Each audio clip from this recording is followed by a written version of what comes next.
ഇപ്പോൾ ആരംഭിക്കാൻ പോകുന്നു ദേശത്തിന്റെ ഏറ്റവും വലിയ programme ആപ്കി adalat. Rajat ശർമ്മയോടൊപ്പം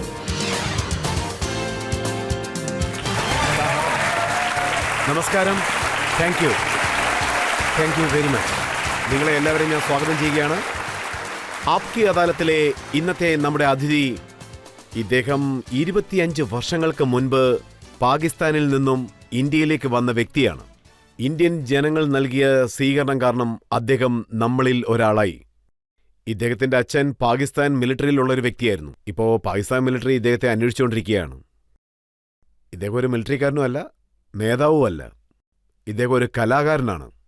please welcome Padmashri award ലഭിച്ച singer, composer, music director Adnan സാമി.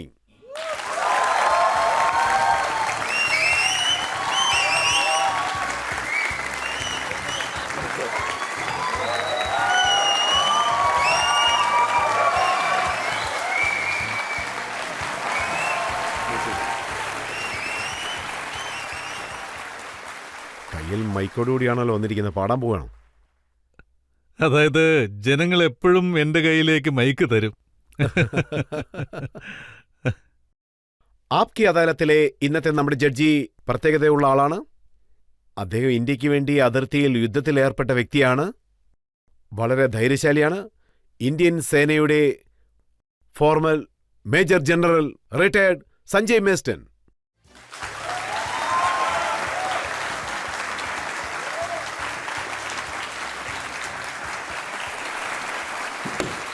കേസിന്റെ വിചാരണ തുടങ്ങാം. ആരംഭിക്കുകയാണ് ആപ്കി അദാലത്തിലെ ആദ്യത്തെ കുറ്റാരോപണം അദ്നാൻ സാമിക്ക് എതിരായത്. ആപ്കി അദാലത്തിൽ പ്രസിദ്ധ പാട്ടുകാരനും കമ്പോസറുമായ അദ്നാൻ സാമിയുടെ മേലുള്ള കുറ്റാരോപണം ഇദ്ദേഹം നമ്പർ 1 സ്വാർത്ഥനാണ് എന്നുള്ളതാണ്. അദ്നാൻ, താങ്കൾ ജനങ്ങളോട് പറയുകയാണ് താങ്കൾ ഇന്ത്യയിലേക്ക് വന്നതിന്റെ കാരണം, അതായത് ഇവിടുത്തെ ജനങ്ങൾ താങ്കളെ സ്നേഹിക്കുന്നതുകൊണ്ടാണ്. പക്ഷെ ജനങ്ങൾ എന്താ പറയുന്നതെന്ന് വെച്ചാൽ ഇവിടെ മാർക്കറ്റ് വളരെ നന്നായിട്ടുണ്ട്, പണം സമ്പാദിക്കാൻ വേണ്ടിയാണ് താങ്കൾ വന്നിരിക്കുന്നതെന്ന്. ഇന്ത്യയിൽ നല്ല മാർക്കറ്റ് ഉണ്ടല്ലോ, ഹിറ്റാവുന്നുണ്ട്, പണം ലഭിക്കുന്നുണ്ട്. ഞങ്ങളുടെ ഒരു നേതാവ് പറഞ്ഞിരുന്നു, പണം ദൈവത്തിന്റെ അത്രയില്ല, പക്ഷെ പണം ദൈവത്തിനേക്കാൾ താഴ്ന്നതുമല്ലെന്ന് പറഞ്ഞു.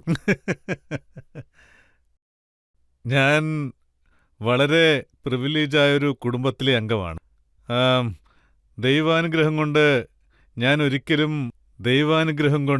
പണത്തിനോട് അത്യാർത്തി കാണിച്ചിട്ടില്ല. കാരണം ഞാൻ അത്തരമൊരു കുടുംബത്തിലാണ് ജനിച്ചത്.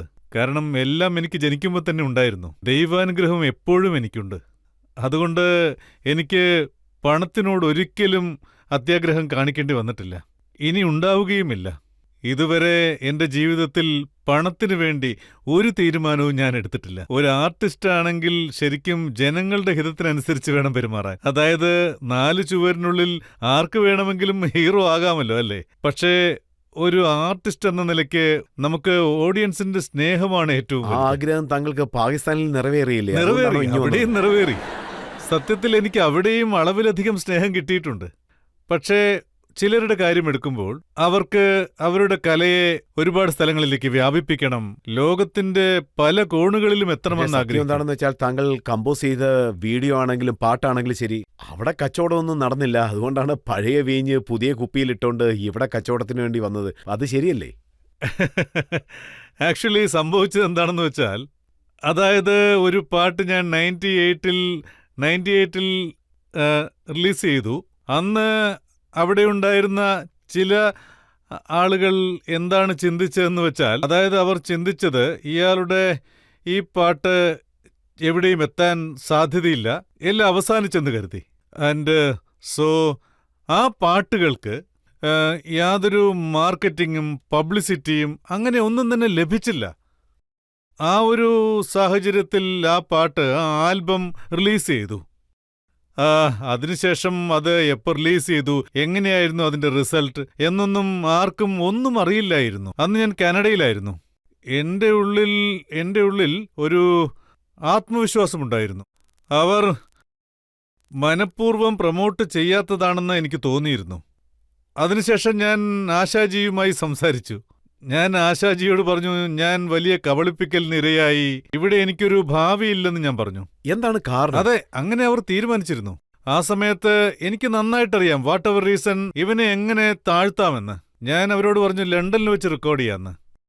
അതിനവർ പറഞ്ഞു, എന്തിനാ സമയം ലണ്ടനിലൊക്കെ റെക്കോർഡിങ്ങിന് പോകുന്നതെന്ന്. അപ്പൊ ഞാൻ പറഞ്ഞു, എനിക്ക് അവിടെ ഒരുപാട് പരിചയക്കാരുണ്ടെന്ന്. അപ്പൊ അവർ പറഞ്ഞു, നീ സത്യത്തിൽ ഒരു പുതിയ എന്തെങ്കിലും ചെയ്യാൻ ഉദ്ദേശിക്കുന്നുണ്ടെങ്കിൽ നീ മുംബൈയിലേക്ക് പുറപ്പെട്ടു വാ.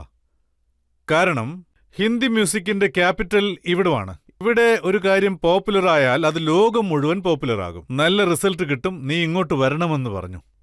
പിന്നെ ഞാൻ പായയും തലേണയൊക്കെ എടുത്തോണ്ട് ഇങ്ങോട്ട് വന്നു, മുംബൈ. ആശാജി എന്നെ വളരെ നന്നായി നോക്കി. അവരുടെ കുടുംബത്തിൽ എല്ലാവർക്കും എന്നോട് സ്നേഹമായിരുന്നു. അതിനുശേഷം R.D. ബർമൻ അദ്ദേഹം എന്നെ അദ്ദേഹത്തിന്റെ വീട്ടിൽ താമസിപ്പിച്ചു. സത്യത്തിൽ ഞാൻ വളരെ ഭാഗ്യവാനാണ്. അത് എനിക്കൊരു മ്യൂസിക് ടെമ്പിൾ പോലെയാണ്. ഏതൊക്കെ പാട്ട് അവിടെ ഓടിയില്ല, ഏതൊക്കെയാണ് റിജക്റ്റ് ചെയ്തത്, കബി തോ നസർ മിലാവോ, ബിഗി ബിഗി റാത്തോമേ, ലിഫ്റ്റ് കരാതെ, ഈ പാട്ടുകളൊക്കെ അവിടെയും റിലീസ് ചെയ്തിരുന്നു. പക്ഷേ ഇവിടെ എത്തി വീണ്ടും അത് റിലീസ് ചെയ്തപ്പോ ഇവിടെയുണ്ടായൊരു മാർക്കറ്റിംഗ് സത്യത്തിൽ അതിന്റെ ഹിസ്റ്ററി തന്നെ മാറ്റിക്കളഞ്ഞു. ജനങ്ങൾ എന്നെ എന്തുമാത്രം സ്നേഹിച്ചോ, എത്രമാത്രം അംഗീകരിച്ചോ, അതൊക്കെ എനിക്ക് വിശ്വസിക്കാൻ കഴിഞ്ഞില്ല. അത് എന്റെ ജീവിതത്തിലെ വളരെ പ്രധാനപ്പെട്ട ഒരു സമയമായിരുന്നു. അതായത് അത്രയേറെ ഞാൻ സ്നേഹിക്കപ്പെട്ടിട്ടില്ലായിരുന്നു, സ്നേഹം കണ്ടിട്ടില്ലായിരുന്നു. അത്രയേറെ സ്നേഹമാണ് ജനങ്ങൾ പക്ഷെ തന്നത്. പാകിസ്ഥാനിലെ വലിയ വലിയ കലാകാരന്മാർ, നുസ്രത് ഫത്തേഹ് അലി ഖാനെ പോലെയുള്ള, അതുപോലെ മെഹദി ഹസൻ സാർ, രേഷ്മ, ഇവരെല്ലാവരും പാകിസ്ഥാനിൽ വളർന്ന വ്യക്തികളല്ലേ? തീർച്ചയായും അവരിവിടെ വന്നതിന് ശേഷമാണ് കൂടുതൽ ഫേമസ് ആയത്. സത്യമല്ലേ? ഇവിടെ വന്നതിന് ശേഷം അവരുടെ പ്രശസ്തി അത് പല മടങ്ങായെന്ന് വേണം പറയാൻ. അതിൽ യാതൊരു സംശയവുമില്ല. അതായത് ഒരു കാര്യം നമുക്കൊരിക്കലും ഡിനൈൻ ചെയ്യാൻ പറ്റില്ല. ഇവിടുത്തെ ശരിക്കുള്ള ഓഡിയൻസ് ആവട്ടെ, ഇവിടുത്തെ മാസസ് ആവട്ടെ, ക്വാണ്ടിറ്റി വളരെ കൂടുതലാണ്. തന്നെയുമല്ല, ശരിക്കും പറഞ്ഞാൽ ഇവിടുത്തെ മ്യൂസിക്കിനോടുള്ള ആളുകളുടെ ആസ്വാദന ശക്തി, സ്വീകരിക്കാനുള്ള കഴിവ്, പിന്നെ അതിനോടുള്ള റെസ്പെക്റ്റ്, അത് നമുക്ക് ഒന്നുമായും താരതമ്യം ചെയ്യാൻ പറ്റില്ല. വലിയ വലിയ കലാകാരന്മാരെയൊക്കെ നമ്മൾ പാകിസ്ഥാനിൽ കണ്ടിട്ടുണ്ട്. പക്ഷേ അവരുടെ അവസാന കാലം വളരെ മോശമായിരുന്നു. അതെ, അതായത് മെഹ്ദി ഹാസൻ ഉണ്ടായിരുന്നു. അദ്ദേഹം കിങ് ഓഫ് ഗസൽസ്, ഗസൽ അത്രയും ലെജൻഡ് എന്ന് വേണം പറയാൻ. അദ്ദേഹം മരിച്ച സമയത്ത്, അതായത് അദ്ദേഹം ഈ ലോകത്തോട് വിട പറഞ്ഞു പോകുമ്പോൾ, ശരിക്കും പറഞ്ഞാൽ ഇത് വിഷമമുള്ള കാര്യമാണ്. അദ്ദേഹത്തിന് ഒരു സപ്പോർട്ടും ഉണ്ടായിരുന്നില്ല. അതുപോലെ രേഷ്മാജിയുടെ അവസ്ഥയും അങ്ങനെ തന്നെ ആയിരുന്നു. എൻ്റെ അടുത്ത് ചില ഫോട്ടോസൊക്കെ ഉണ്ട്, അതായത് മെഹദി ഹസൻ സാറിന്റെ, അതുപോലെ രേഷ്മയും താങ്കളും ഒപ്പം എടുത്ത ഫോട്ടോയുണ്ട്. അവരെങ്ങനെയുള്ള പ്രശ്നങ്ങൾ, സാമ്പത്തികം, പട്ടിണി, ഇങ്ങനെയുള്ള കാര്യങ്ങൾ ഫേസ് ചെയ്തു എന്നുള്ളത് അതെ, പ്രേക്ഷകരെ കാണിച്ചാൽ അവർക്ക് മനസ്സിലാവും. അവർ അത്രത്തോളം വലിയ ആർട്ടിസ്റ്റുകളായിരുന്നു. ലോകത്തെല്ലാവരും അവരെ ഇഷ്ടപ്പെടുകയും ചെയ്തിരുന്നു. അവരുടെ സാഹചര്യം എന്തായിരുന്നു, എങ്ങനെ അപമാനിക്കപ്പെട്ടു എന്ന് കണ്ടാൽ മനസ്സിലാവും.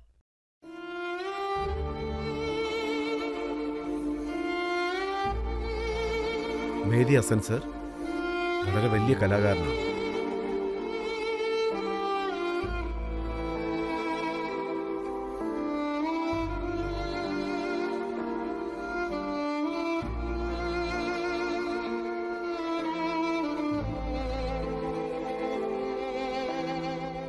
ഇപ്പോഴും ഇവരുടെ ഫോട്ടോസൊക്കെ കാണുമ്പോൾ നമ്മുടെ കണ്ണിൽ കണ്ണീര് എന്തുകൊണ്ടാണ് വരുന്നതെന്ന് താങ്കൾക്ക് മനസ്സിലാവുന്നുണ്ടോ? തീർച്ചയായും, തീർച്ചയായും. അവരോട് എന്തുകൊണ്ടാണ് ഇത്രയ്ക്ക് വെറുപ്പ്? ആ കണ്ട ഭാവം നടിച്ചില്ല. സിമ്പിൾ. ജനങ്ങൾക്ക് വളരെ ഇഷ്ടമായിരുന്നു. എപ്പോഴും അവർ അഭിനന്ദിച്ചിട്ടേയുള്ളൂ. അതായത് ശരിക്കും പറയുകയാണെങ്കിൽ ഈ അതോറിറ്റീസ് ഉണ്ടല്ലോ, അവർക്ക് വേണ്ടി യാതൊരു സഹായവും ചെയ്തില്ല. ഇതുപോലെ ഒരുപാട് പേരുണ്ട്, ഇവർ എല്ലാവർക്കും അറിയാവുന്നവർ. സത്യത്തിൽ ധാരാളം പേരുണ്ട്, ഒരുപാട് പേർ. ആക്ടേഴ്സും ഉണ്ട്. സത്യത്തിൽ അവരുടെ അവസ്ഥ നമ്മൾ നോക്കുമ്പോൾ അവസാന കാലത്ത് വളരെ ശോചനീയമായിരുന്നു. ഞാൻ മുഷറഫ് സാർ പാകിസ്ഥാനിന്റെ പ്രസിഡന്റായിരുന്നപ്പോൾ അദ്ദേഹം എഴുതിയ ഒരു ലെറ്റർ ഞാൻ കണ്ടിരുന്നു. ആ ലെറ്ററിൽ അദ്ദേഹം എന്താ എഴുതിയിരുന്നെന്ന് വെച്ചാൽ, താങ്കൾ പാകിസ്ഥാനെ ഉപേക്ഷിച്ചത് അദ്ദേഹത്തിന് സങ്കടം ഉണ്ടാക്കിയെന്നാണ് അദ്ദേഹം എഴുതിയിരുന്നത്. ഇത് 2005 സംഭവിച്ച കാര്യമാണ്. യഥാർത്ഥത്തിൽ ഇത് നമ്മൾ ചിന്തിച്ചു നോക്കുമ്പോൾ വളരെ വിചിത്രമായൊരു സത്യമാണ്. 2005 അദ്ദേഹം ഒരു കത്തെഴുതുന്നത്. അതും എൻ്റെ അച്ഛനു വേണ്ടിയാണ് എഴുതുന്നത്. അതിൽ ഇങ്ങനെയായിരുന്നു എഴുതിയിരുന്നത്: അദ്നാൻ ഈ ലോകം മുഴുവൻ പ്രശസ്തി നേടിക്കഴിഞ്ഞിരിക്കുന്നു. അദ്ദേഹത്തിൻ്റെതായ ഒരു സ്ഥാനം അദ്ദേഹം നിലനിർത്തി കഴിഞ്ഞു. പക്ഷേ പാകിസ്ഥാനിൽ നിന്ന് അദ്ദേഹം പോയതിൽ വല്ലാത്ത വിഷമമുണ്ടെന്നും അതിൽ പറഞ്ഞിരുന്നു. പിന്നെ ആ കത്തിൽ സത്യസന്ധമായ ഒരു കാര്യവുമില്ലായിരുന്നു. കാരണം 2005-ൽ ഞാനൊരു ഇന്ത്യൻ സിറ്റിസൺ അല്ലായിരുന്നു, പാകിസ്ഥാൻ സിറ്റിസൺ ആയിരുന്നു. ആ സമയത്ത് അദ്ദേഹത്തിന് അങ്ങനെയൊരു ഇൻഫർമേഷൻ എവിടുന്നാണ് കിട്ടിയത്? അതായത് അങ്ങനെയൊരു റോങ് ഇൻഫർമേഷൻ അദ്ദേഹത്തിന് ആരാണ് നൽകിയത്? അങ്ങനെയൊരു കാരണം കൊണ്ട് എന്നെക്കുറിച്ചുള്ള വാർത്തകൾ വലിയ വലിയ സ്ഥാനങ്ങളിലിരിക്കുന്നവർക്ക് പോയിട്ടുണ്ടെങ്കിൽ തീർച്ചയായും അവർക്ക് താഴെയുള്ളവർ തന്നെയായിരിക്കും അത് എത്തിച്ചിട്ടുണ്ടാവുക.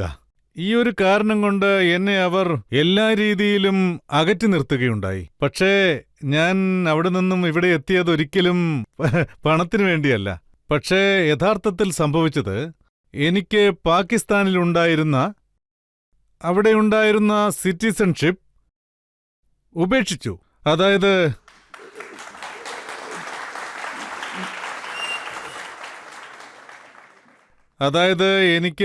എനിക്ക് അവിടെയുണ്ടായിരുന്ന പാരമ്പര്യമായി കിട്ടിയ പ്രോപ്പർട്ടീസ് ആവട്ടെ, കോടിക്കണക്കിന് രൂപ വിലമതിപ്പുള്ള സ്വത്തുവകകളാണെങ്കിലും അതെല്ലാം തന്നെ ഞാൻ അവിടെ അപ്പോൾ ഉപേക്ഷിച്ചിട്ട് ഇങ്ങോട്ട് വരികയാണ് ഉണ്ടായത്. ഞാൻ മുമ്പ് പറഞ്ഞതുപോലെ പണം എന്നത് എനിക്കൊരു വളരെ പ്രധാനപ്പെട്ട കാര്യമല്ല. പക്ഷെ ഞാൻ ഇവിടെ എത്തിയപ്പോൾ എനിക്കെല്ലാം ആദ്യം മുതൽ വീണ്ടും തുടങ്ങേണ്ടി വന്നു.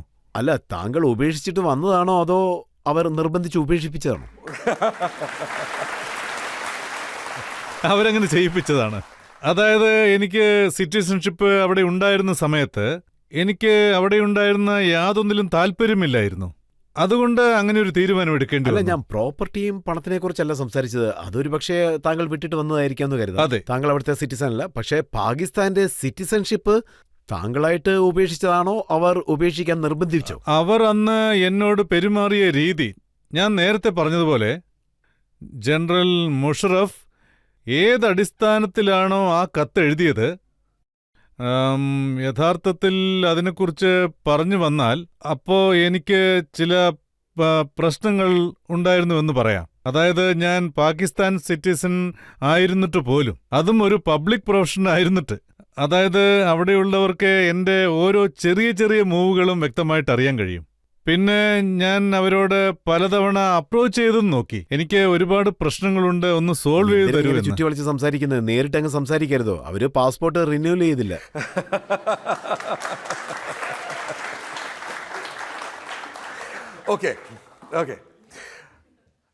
എന്താണ് ഉണ്ടായെന്ന് വെച്ചാൽ, അതായത് എനിക്ക് അന്ന് ഇന്ത്യൻ വിസ കിട്ടിയിരുന്നല്ലോ, അത് റിന്യൂവൽ ചെയ്യേണ്ടതായിരുന്നു. പിന്നെ റിന്യൂവൽ ചെയ്യുന്നതിന് മുമ്പ് എൻ്റെ പാസ്പോർട്ടുണ്ടല്ലോ, അത് എനിക്ക് റിന്യൂവൽ ചെയ്യേണ്ടതായിരുന്നു. അതുകൊണ്ട് ഞാൻ അവർക്ക് അതിൻ്റെ പേരിൽ റിക്വസ്റ്റ് അയച്ചു. അതായത് ഡൽഹി ഹൈക്കമ്മീഷനിലേക്ക്, I need a renewal of my passport എന്ന് പറഞ്ഞ്. പിന്നെ അത് കുറേ നാളായി, എനിക്കതിന് യാതൊരു മറുപടിയും കിട്ടിയില്ല. പിന്നീട് എന്ത് മറുപടിയാണ് കിട്ടിയെന്ന് വെച്ചാൽ, ഞങ്ങൾക്ക് അവിടെ നിന്ന് യാതൊരു വിവരവും കിട്ടിയിട്ടില്ല, നിങ്ങൾ നേരിട്ട് അങ്ങോട്ട് അന്വേഷിക്കൂ എന്ന്. അതായത് എൻ്റെ അച്ഛൻ ഒരു സീനിയർ ഫെഡറൽ സെക്രട്ടറി ആയിരുന്ന വ്യക്തിയാണ് ഫോറിൻ ഓഫീസിൽ. അതുകൊണ്ട് ഞാൻ അവർക്ക് അവിടേക്ക് ഫോൺ ചെയ്തു. ഞാൻ കാര്യങ്ങൾ തിരക്കി. അവിടെ എനിക്ക് ഒരുപാട് പേരെ പരിചയമുണ്ട്. അപ്പോ അവർ എന്നോട് പറഞ്ഞ കാര്യം എന്താന്ന് വെച്ചാൽ, ദാ നോക്കുമോനെ, അവരെല്ലാവരും എൻ്റെ അങ്കിൾസാണ്, യുനോ, എല്ലാവരും എൻ്റെ അച്ഛൻ്റെ ഫ്രണ്ട്സാണ്. അതായത് നോക്കുമോനെ, നിന്നോടൊരു കാര്യം പറയാം, ഇവർ നിന്റെ പാസ്പോർട്ട് റിന്യൂവൽ ചെയ്യില്ല. ഞാൻ ചോദിച്ചു, അതെന്താ? നിന്റെ വിസ റിന്യൂവൽ ചെയ്യാതെ നീ ഇങ്ങോട്ട് തിരിച്ചു വരണമെന്ന് അവർ ചിന്തിക്കുന്നു. അത് കഴിഞ്ഞ് അവർ നിന്നെ എന്ത് ചെയ്യുമെന്നും ഞങ്ങൾക്കറിയില്ല. പക്ഷെ ഒരു കാര്യം ഉറപ്പാണ്, നിന്റെ പാസ്പോർട്ട് അവർ റിന്യൂവൽ ചെയ്യാൻ പോകുന്നില്ല. താങ്കളെ ഭീഷണിപ്പെടുത്തിയതുപോലാണ് അതെ, തോന്നുന്നത്. തീർച്ചയായും. ഇതാണ് യഥാർത്ഥത്തിൽ സംഭവിച്ചത്. ഞാൻ ഈ വിഷയം മനസ്സിലാക്കിയപ്പോൾ ഞാൻ ഇവിടെയുള്ള ഹോം മിനിസ്ട്രിയിൽ, അതായത് ഇവിടുത്തെ ഇന്ത്യയിലെ ഹോം മിനിസ്ട്രിയിൽ എനിക്ക് എങ്ങനെയൊക്കെ പ്രശ്നങ്ങളുണ്ടെന്ന് ഞാൻ അവരോട് പറഞ്ഞു. അപ്പോൾ ഇവിടെ ഉണ്ടായിരുന്ന ഏത് അങ്കിളാണ് താങ്കൾക്ക് പാസ്പോർട്ടിൽ സീൽ ചെയ്ത് തന്നത്? ഇത് വളരെ പ്രശ്നം ഉണ്ടാക്കുന്ന ഒരു കാര്യമാണ് പാകിസ്ഥാനിലുള്ള ഒരു വ്യക്തിക്ക് ഇന്ത്യയിൽ സിറ്റിസൺഷിപ്പ് കിട്ടുന്നെന്നുള്ളത്. കാര്യം എന്താന്ന് വെച്ചാ എല്ലാരും കരുതുന്നു അദ്നാൻ സ്വാമി ഒരു പബ്ലിക് ഫിഗറാണ്. ഒരു ദിവസം കാലത്ത് എഴുന്നേൽക്കുമ്പോൾ കേൾക്കുന്ന വാർത്ത അദ്ദേഹം ഇന്ത്യൻ സിറ്റിസൺ ആയെന്ന് കരുതും. ഇന്ത്യയും അവർക്ക് സിറ്റിസൺഷിപ്പ് കൊടുക്കുമെന്ന് അവർ ചിന്തിക്കും. പക്ഷെ ഇല്ല, അങ്ങനെയല്ല സംഭവിച്ചത്. ഈ ഒരു കാര്യം ഒരുപാട് വർഷം നീണ്ടു പോയിക്കൊണ്ടിരുന്നു. അങ്ങനെ എനിക്ക് 2 തവണ റിജക്റ്റ് ആയിട്ടുമുണ്ട്. ഫൈനലി എന്താണ് സംഭവിച്ചതെന്ന് വെച്ചാൽ യഥാർത്ഥത്തിൽ ഇവിടെയുള്ള സിറ്റിസൺഷിപ്പ് ആക്ട് ഉണ്ടല്ലോ, അതിൽ ഗവൺമെന്റിന് ഒരു പ്രത്യേക അധികാരമുണ്ട്. അതായത് അവരുടെ ആ പ്രത്യേക അധികാരം വെച്ചുകൊണ്ട് അവർക്ക് ഏതെങ്കിലും ഒരു വ്യക്തിക്ക്, അതായത് സ്പോർട്സ് ഫീൽഡ് ആയിക്കോട്ടെ, അല്ലെങ്കിൽ സയൻസ് ഫീൽഡ് ആയിക്കോട്ടെ, ആർട്സ് ഫീൽഡ് ആയിക്കോട്ടെ, അങ്ങനെയുള്ള മേഖലകളിൽ ആരെങ്കിലും നല്ല നേട്ടങ്ങൾ കൈവരിച്ചിട്ടുണ്ടെങ്കിൽ അതൊരു പ്രത്യേക കേസായി എടുത്ത് ആ വ്യക്തിക്ക് അവർക്ക് സിറ്റിസൺഷിപ്പ് കൊടുക്കാൻ കഴിയും. അതായത് ഇവിടെയുള്ള ഗവൺമെന്റിലെ ചില അംഗങ്ങൾ എനിക്ക് അതിന് യോഗ്യതയുണ്ടെന്ന് അവർ കരുതിയതുകൊണ്ട്, അതായത് വളരെ വലിയ മനസ്സോടുകൂടി, എന്നോടുള്ള അതിയായ സ്നേഹത്തോടുകൂടി, അവരുടെ ആ പ്രത്യേക അധികാരം വെച്ചുകൊണ്ട്, പവർ വെച്ചോണ്ട് എക്സസൈസ് ചെയ്ത്, അങ്ങനെയാണ് എനിക്കിവിടുത്തെ സിറ്റിസൺഷിപ്പ് കിട്ടുന്നത്. ഭാഗ്യം കൊണ്ട് കിട്ടി. പക്ഷേ പഹൽഗാമിൽ എന്ന് ആക്രമണം നടന്നു, അന്ന് അമിത്ഷാ പറഞ്ഞു ഇന്ത്യയിൽ എത്ര പാകിസ്ഥാനികളുണ്ടോ അവരെ എല്ലാവരെയും പുറത്താക്കണമെന്ന് എല്ലാ CM-നോടും പറഞ്ഞിട്ടുണ്ട്. അപ്പൊ എന്നെയും പുറത്താക്കുമോ എന്നുള്ള പേടി താങ്കൾക്കുണ്ടായിരുന്നു? ഇല്ല, ഒരിക്കലുമില്ല, ഇല്ല. ഒരു തവണ ഇവിടുത്തെ ഒരാളായി മാറിക്കഴിഞ്ഞാൽ പിന്നെ എപ്പോഴും അതങ്ങനെ തന്നെയായിരിക്കും. പിന്നെ ഇവിടുത്തെ സിറ്റിസൺഷിപ്പ് മാത്രമല്ല തന്നത്, അതിനൊപ്പം എനിക്ക് അളവിൽ കൂടുതൽ സ്നേഹവും അംഗീകാരവും തന്നു. പിന്നെ എൻ്റെ ജീവിതത്തിലെ മുന്നോട്ടുള്ള യാത്രയിൽ ഞാൻ ഇതുവരെ ചെയ്ത കാര്യങ്ങൾക്ക് വേണ്ടി എന്നെ അംഗീകരിച്ച് എനിക്ക് പത്മശ്രീയും തന്നു. അത്രത്തോളം എനിക്കിവിടെ സ്നേഹവും അംഗീകാരവും കിട്ടി, എല്ലാം കിട്ടി. ഇതുപോലെ അവിടെയുള്ള ഗവൺമെന്റ് എനിക്ക് ഒരു അംഗീകാരവും തന്നിട്ടില്ല. പാകിസ്ഥാനിലുണ്ടായിരുന്ന ഒരു മിനിസ്റ്ററായ ഫവാദ് ചൗധരി, അദ്ദേഹം എന്താ പറഞ്ഞെന്ന് വെച്ചാൽ ഇന്ത്യയിലുള്ള പാകിസ്ഥാനികളെല്ലാം പുറത്തു പോകണമെന്ന് ഹോം മിനിസ്റ്റർ അതിനുശേഷം നമ്മുടെ ലാഹോർ അദ്നാൻ കാറ്റുപോയ ബലൂണ് പോലായി കാണുമെന്ന് അദ്ദേഹം പറഞ്ഞു.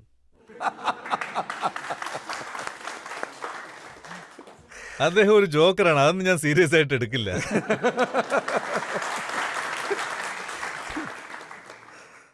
പക്ഷേ പഹൽഗാമിലെ ആക്രമണത്തിന് ശേഷം താങ്കൾ വളരെ വൈകാരികമായി ഒരു സ്റ്റേറ്റ്മെന്റ് കൊടുത്തിരുന്നു. അത് തീർച്ചയായും പാകിസ്ഥാനിന് ഇഷ്ടപ്പെട്ടില്ലെന്നുള്ളത് സത്യമല്ലേ?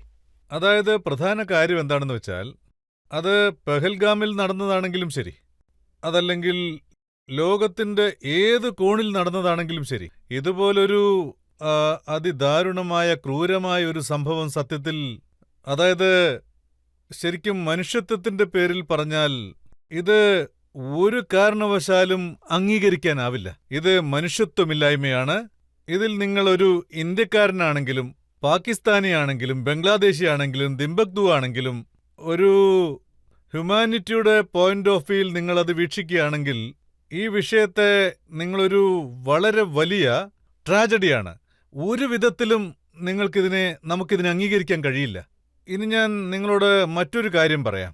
അതായത് എന്നെ സംബന്ധിച്ചിടത്തോളം ആക്ച്വലി നമ്മുടെ ഈ ഗവൺമെന്റിന്റെ ആറ്റിറ്റ്യൂഡുണ്ടല്ലോ, ഈ യുദ്ധം പാകിസ്ഥാനിലെ അധിപന്മാർക്കെതിരായിട്ടല്ല, ഈ യുദ്ധം തീവ്രവാദികൾക്കെതിരായിട്ടാണ്. ആ തീവ്രവാദികളെ ആര് സപ്പോർട്ട് ചെയ്യുന്നോ അവർക്കെതിരായിട്ടാണ് യുദ്ധം. അവിടെ ടെററിസ്റ്റിനെ ആരാണ് സപ്പോർട്ട് ചെയ്യുന്നത്? അത് നിങ്ങൾക്കും അറിയാം, എനിക്കും അറിയാം, പാകിസ്ഥാനിലെ നേതാക്കൾക്കും അറിയാം. സോ എനിക്ക് പാകിസ്ഥാനിലെ ജനങ്ങളുടെ മേൽ യാതൊരു വിധത്തിലുള്ള പരാതിയുമില്ല. എപ്പോഴും അവർ തീവ്രവാദികളുടെ കൂടെയാണ് ജീവിക്കുന്നത്, ഇപ്പോഴും ജീവിക്കുന്നു. ആ സംഘടനകളെ പലരും സഹായിക്കുന്നുണ്ട്, ഇപ്പോഴും കൂടെ നിൽക്കുന്നുണ്ട്. താങ്കൾ പറയുന്ന കാര്യം സർക്കാർ ആണെങ്കിലും ശരി, മിലിറ്ററി ആണെങ്കിലും ശരി, തീർച്ചയായിട്ടും ഇഷ്ടപ്പെടില്ല. താങ്കൾ ഇത്രയും വർഷങ്ങൾ കഴിഞ്ഞ് പാകിസ്ഥാനിലേക്ക് തിരിച്ചു പോകാൻ ആഗ്രഹിക്കുകയാണെങ്കിൽ, അതായത് താങ്കളുടെ കുടുംബം അവിടെയുണ്ട്, താങ്കളുടെ മകൻ അവിടെയുണ്ട്. ഇപ്പോ കുറച്ച് നാളുകൾക്ക് മുമ്പ്, ഉം, കുറച്ച് മാസങ്ങൾക്ക് മുമ്പ് എൻ്റെ അമ്മ മരിച്ചുപോയി. ആ, ഉം, ഞങ്ങള് രണ്ട് സഹോദരന്മാരാണ്. എൻ്റെ അച്ഛൻ 2009 മരിച്ചത്. അത് കഴിഞ്ഞ് എനിക്കിത് വളരെ ഷോക്കായിരുന്നുവെന്ന് പറയാം. ഞാൻ എന്തുകൊണ്ടാണ് ഇങ്ങനെ പറയുന്നതെന്ന് വെച്ചാൽ, അദ്ദേഹത്തിന് ഒരു തരത്തിലുള്ള അസുഖവുമില്ലായിരുന്നു. പെട്ടെന്ന് ദൈവം അദ്ദേഹത്തെ വിളിച്ചതുകൊണ്ട് അദ്ദേഹം പോയെന്ന് പറയാം. എനിക്ക് അദ്ദേഹത്തിൻ്റെ സംസ്കാര ചടങ്ങിൽ പങ്കെടുക്കണമെന്നുണ്ടായിരുന്നു. ഞാൻ ഇവിടുത്തെ സർക്കാരിനോട് ചോദിച്ചു, ഇങ്ങനെ അവിടെ സംഭവിച്ചിട്ടുണ്ട്, എനിക്ക് അങ്ങോട്ട് പോകണമെന്നുണ്ട്, നിങ്ങൾക്ക് അതിൽ എന്തെങ്കിലും ഒബ്ജക്ഷൻ ഉണ്ടോ എന്ന് ചോദിച്ചു. അതിന് അവർ പറഞ്ഞത്, നിങ്ങളുടെ അമ്മ മരിച്ചിരിക്കുകയല്ലേ, നിങ്ങൾക്കതിൽ തീർച്ചയായും പോയി പങ്കെടുക്കാം, ഞങ്ങൾക്ക് ഒബ്ജക്ഷൻ ഇല്ല എന്ന് പറഞ്ഞു. അവിടെയുള്ള ഹൈ കമ്മീഷണർ ഈ കാര്യത്തെ നല്ല രീതിയിൽ ഹാൻഡിൽ ചെയ്തു. അദ്ദേഹം എനിക്ക് വേണ്ട സഹായങ്ങളൊക്കെ ചെയ്തു തന്നു.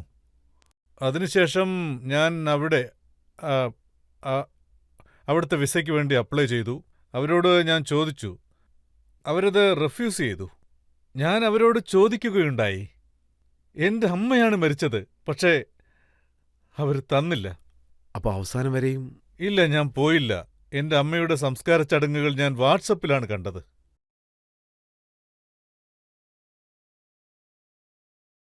ഇത് വളരെ മോശമായിട്ടുള്ളൊരു കാര്യമാണ്. തീർച്ചയായിട്ടും ഇത് ക്രൂയൽറ്റിയുടെ എക്സ്ട്രീം ലെവലാണെന്ന് നമുക്ക് പറയാം. തീർച്ചയായും. അപ്പോൾ നമ്മുടെ ഓഡിയൻസിന് എന്തെങ്കിലും ചോദ്യം ചോദിക്കണമെങ്കിൽ ചോദിക്കാം. സർ, താങ്കളുടെ ഡേറ്റ് ഓഫ് ബർത്ത് 15 ഓഗസ്റ്റ് ഇന്ത്യയുടെ സ്വാതന്ത്ര്യദിനത്തിന്റെ അന്നാണോ? അത് ശരിയാണോ? നിങ്ങൾ പറഞ്ഞത് ശരിയാണ്, കറക്റ്റാണ്. Thank you sir. അല്ല, ഇത് സത്യത്തിൽ യാഥാർത്ഥ്യമാണോ അതോ താങ്കൾ തന്നെ 15ലേക്ക് മാറ്റിയതാണോ? എനിക്ക് തോന്നുന്നത്, അതായത് എൻ്റെ ഡെസ്റ്റിനിയിൽ യഥാർത്ഥത്തിൽ ഇന്ത്യ എന്നാണ് എഴുതിയിരിക്കുന്നതെന്ന് തോന്നുന്നു. എനിക്ക് ആരംഭകാലം തൊട്ടേ മുകളിലുള്ള ആ ദൈവം ഒരു ഹിൻസ് തന്നുകൊണ്ടേയിരുന്നു. നോക്ക്, നിന്റെ, അതായത് അൾട്ടിമേറ്റ് വീട്, നീ എവിടെയാണ് കഴിയേണ്ടത്, അത് ഇന്ത്യയാണെന്ന് അന്നേ പറഞ്ഞു തന്നു. ഇപ്പോ എന്താ പ്രശ്നമെന്ന് വെച്ചാൽ, ഇടയ്ക്ക് 47 പിന്നെ പാർട്ടീഷനായി. എന്നാലും എനിക്കറിയാം, ദൈവം പറഞ്ഞു നീ ഇവിടെയാണ് വന്ന് ചേരേണ്ടതെന്ന്. അതിനുള്ള ഹിൻസും തന്നു. അതായത് 15 ഓഗസ്റ്റിലാണ് ബർത്ത്, അത് 14 തീയതി ആകാമായിരുന്നല്ലോ. സത്യം തന്നെയാണ്.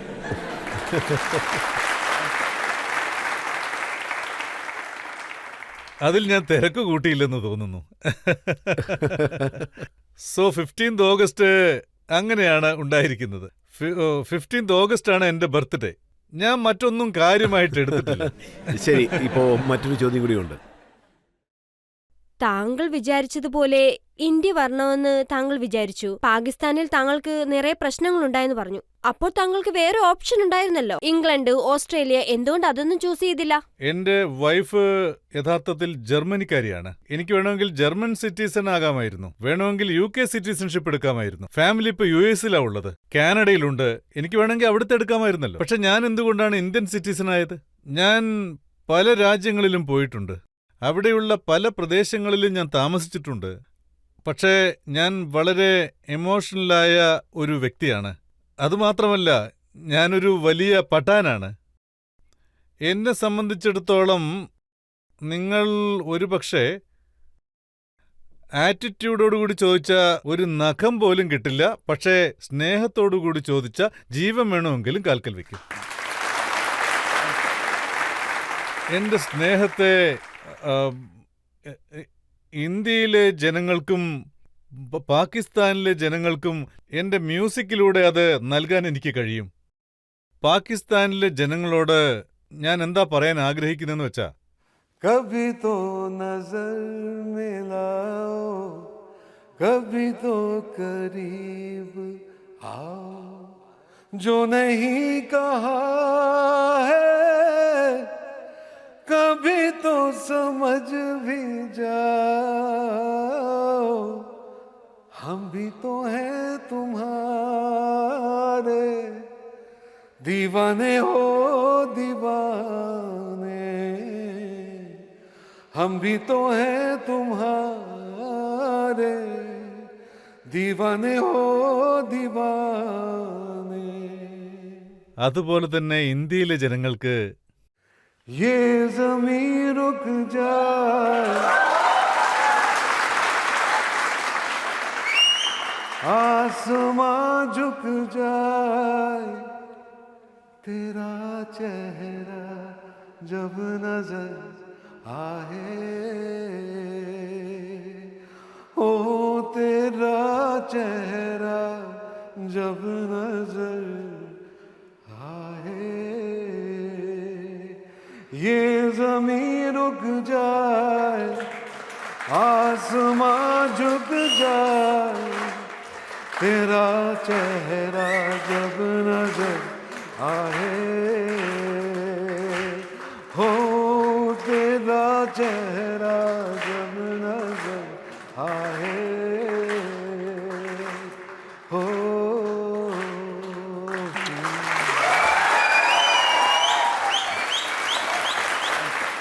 അതിനാൽ ഇനിയും പാകിസ്ഥാനിൽ ധാരാളം പേരുണ്ട്, ആർട്ടിസ്റ്റുകളുണ്ട്. അവര് അങ്കിളിനോട് പറഞ്ഞ് ഞങ്ങൾ കൂടി പാസ്പോർട്ട് വാങ്ങിച്ചു തരാൻ താങ്കളോട് പറഞ്ഞു. അങ്ങനെ ഒരുപാട് പേരുണ്ട്. ഭയന്നിട്ടാ അവരങ്ങനെ പറയുന്നത്.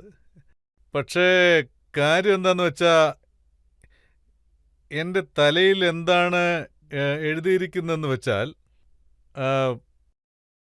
ആ എഴുതിയത് ദൈവത്തിൻ്റെ അനുഗ്രഹം കൊണ്ട് എനിക്ക് കിട്ടിയെന്ന് പറയാം. യഥാർത്ഥത്തിൽ ഇതൊരു വരമായി തന്നെ വേണം പറയാൻ. ഇപ്പോൾ ഇന്ത്യൻസ് എന്താണ് കരുതുന്നതെന്നുള്ളത് നമ്മളിപ്പോൾ ഓഡിയൻസിന്റെ വാക്കുകളിലൂടെ മനസ്സിലാക്കി. അതുപോലെയുള്ള ധാരാളം കമന്റ്സുകൾ കാണും. പാകിസ്ഥാനിലുള്ള ചില സ്ഥാപനങ്ങളെ സംബന്ധിച്ച് ISIA ചേർന്നവരും പട്ടാളത്തിലുള്ളവരും അവരെന്താണ് പറയുന്നത്, അവരെന്ത് കുറ്റമാണ് ആരോപിക്കുന്നതെന്നുള്ള എന്റെ പക്കലുണ്ട്. ഇപ്പോൾ നമുക്കൊരു ബ്രേക്ക് എടുക്കാം. ബ്രേക്കിന് ശേഷം ആപ്കി അദാലത്തിൽ അദ്നാൻ സാമിയോടുള്ള ചോദ്യങ്ങൾ നമ്മൾ തുടരുന്നതായിരിക്കും. You have the audacity to say that I'm a Ghaddar. You are not just a Ghaddar for your country, you are a Ghaddar to humanity.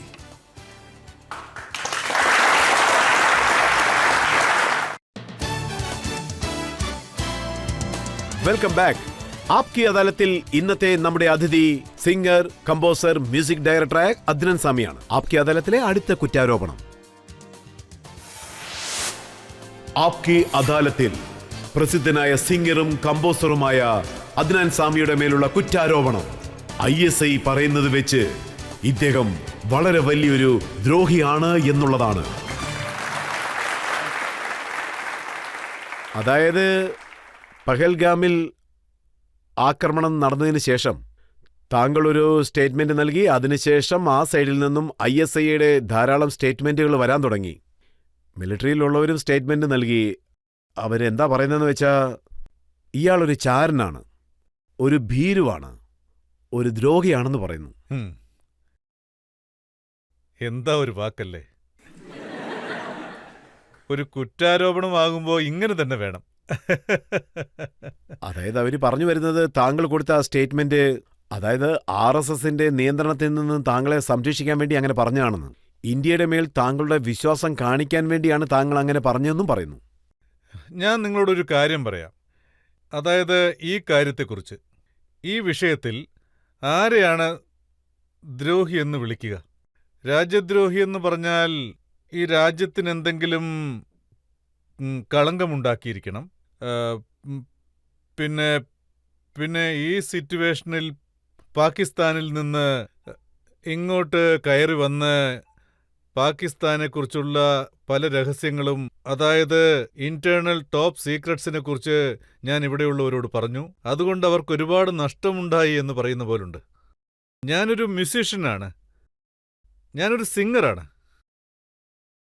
ഞാനൊരു കമ്പോസറാണ്. എനിക്ക് എപ്പോഴും ഈ ജനറൽസാണ്, സോറി ജനറൽ സാബ്, അങ്ങയെക്കുറിച്ചല്ല പറഞ്ഞത്.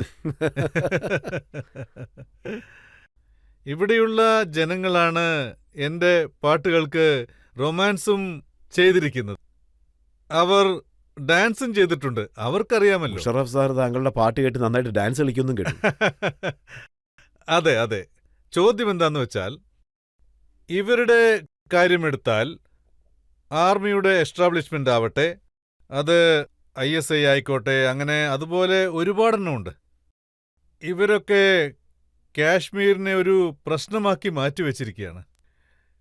ഞങ്ങൾ ഇതൊക്കെ ശരിക്കും ഇസ്ലാമിനു വേണ്ടിയാണ് ചെയ്യുന്നത് എന്നാണ് ഇവർ പറഞ്ഞു നടക്കുന്നത്. പക്ഷേ സത്യമെന്നത് തികച്ചും വ്യത്യസ്തമാണ്. അവർ ഇസ്ലാം എന്ന പേര് മുൻനിർത്തിക്കൊണ്ട് ഈ കാശ്മീർ പ്രശ്നം ഒരു കാര്യത്തിനു വേണ്ടി മാത്രമാണ് ഉണ്ടാക്കുന്നത്. അതായത് അവർക്ക് പുറത്തുനിന്ന് ഡൊണേഷൻ വരണം, പിന്നെ ഫണ്ടിങ് വരണം. ആ ഫണ്ട് കൊണ്ട് അവരുടെ വീടും അവരുടെ പോക്കറ്റും നിറയ്ക്കണമെന്ന് അവർ ആഗ്രഹിക്കുന്നു. അവരാണ് ഈ പ്രശ്നം ഉണ്ടാക്കുന്നത്. അതിൻ്റെ തെളിവ് നമ്മൾ നോക്കുകയാണെങ്കിൽ അവർ ജീവിക്കുന്ന വിധം, അവർ ഈ രാജ്യത്തെ എങ്ങനെയൊക്കെ കൊള്ളയടിച്ചിട്ടുണ്ടോ.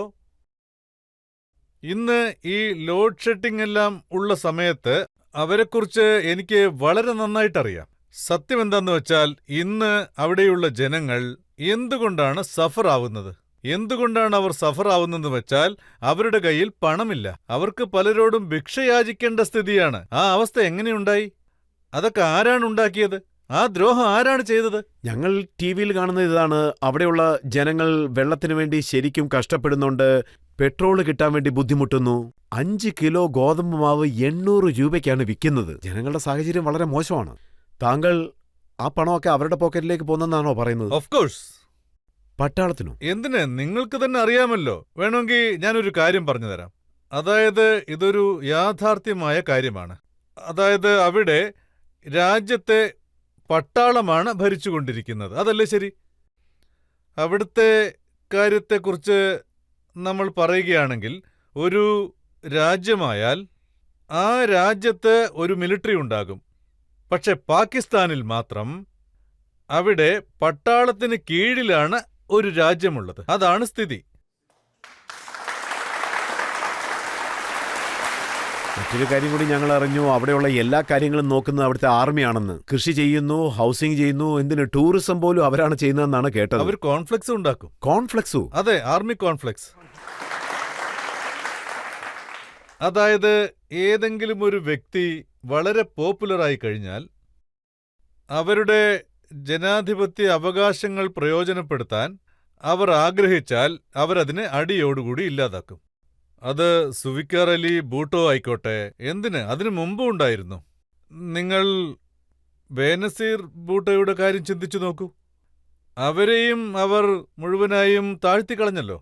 ഇന്നത്തെ കാര്യമെടുത്താൽ ഇമ്രാൻഖാനാണ് ഒരു most popular person, leader in Pakistan.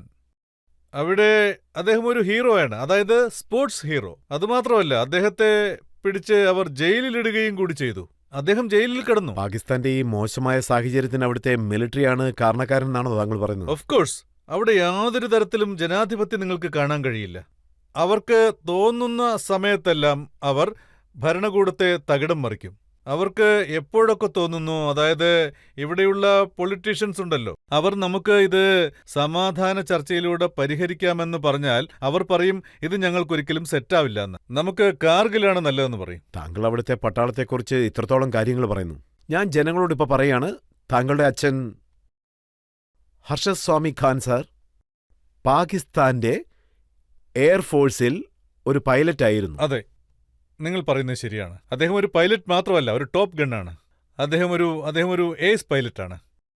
അദ്ദേഹം ഒരു നക്ഷത്ര പദവിയുള്ളയാളാണ്. 65-ൽ ഇന്ത്യയെ ആക്രമിച്ചതിന്റെ പേരിലാണ്.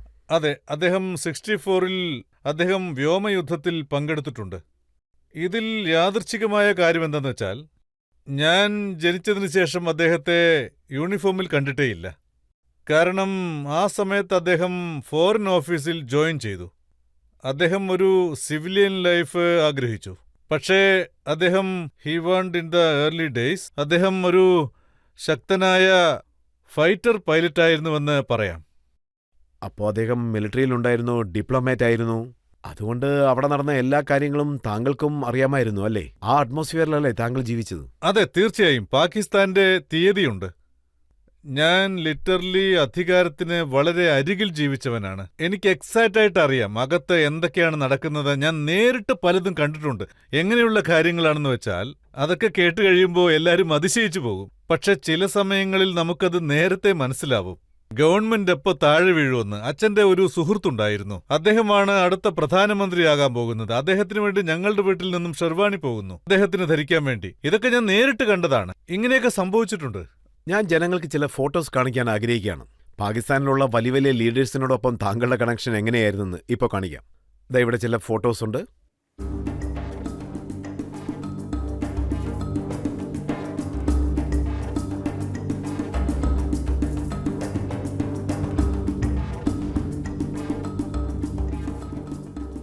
പാകിസ്ഥാനിലുള്ള നേതാക്കന്മാരോടൊപ്പം, അതായത് പ്രസിഡന്റ്, പ്രൈം മിനിസ്റ്റർ, അവരോടൊപ്പം സൗഹൃദം പങ്കിട്ട ഒരു വ്യക്തിക്ക് അദ്ദേഹത്തിന് പോലും പാകിസ്ഥാനിൽ പ്രശ്നമാണോ?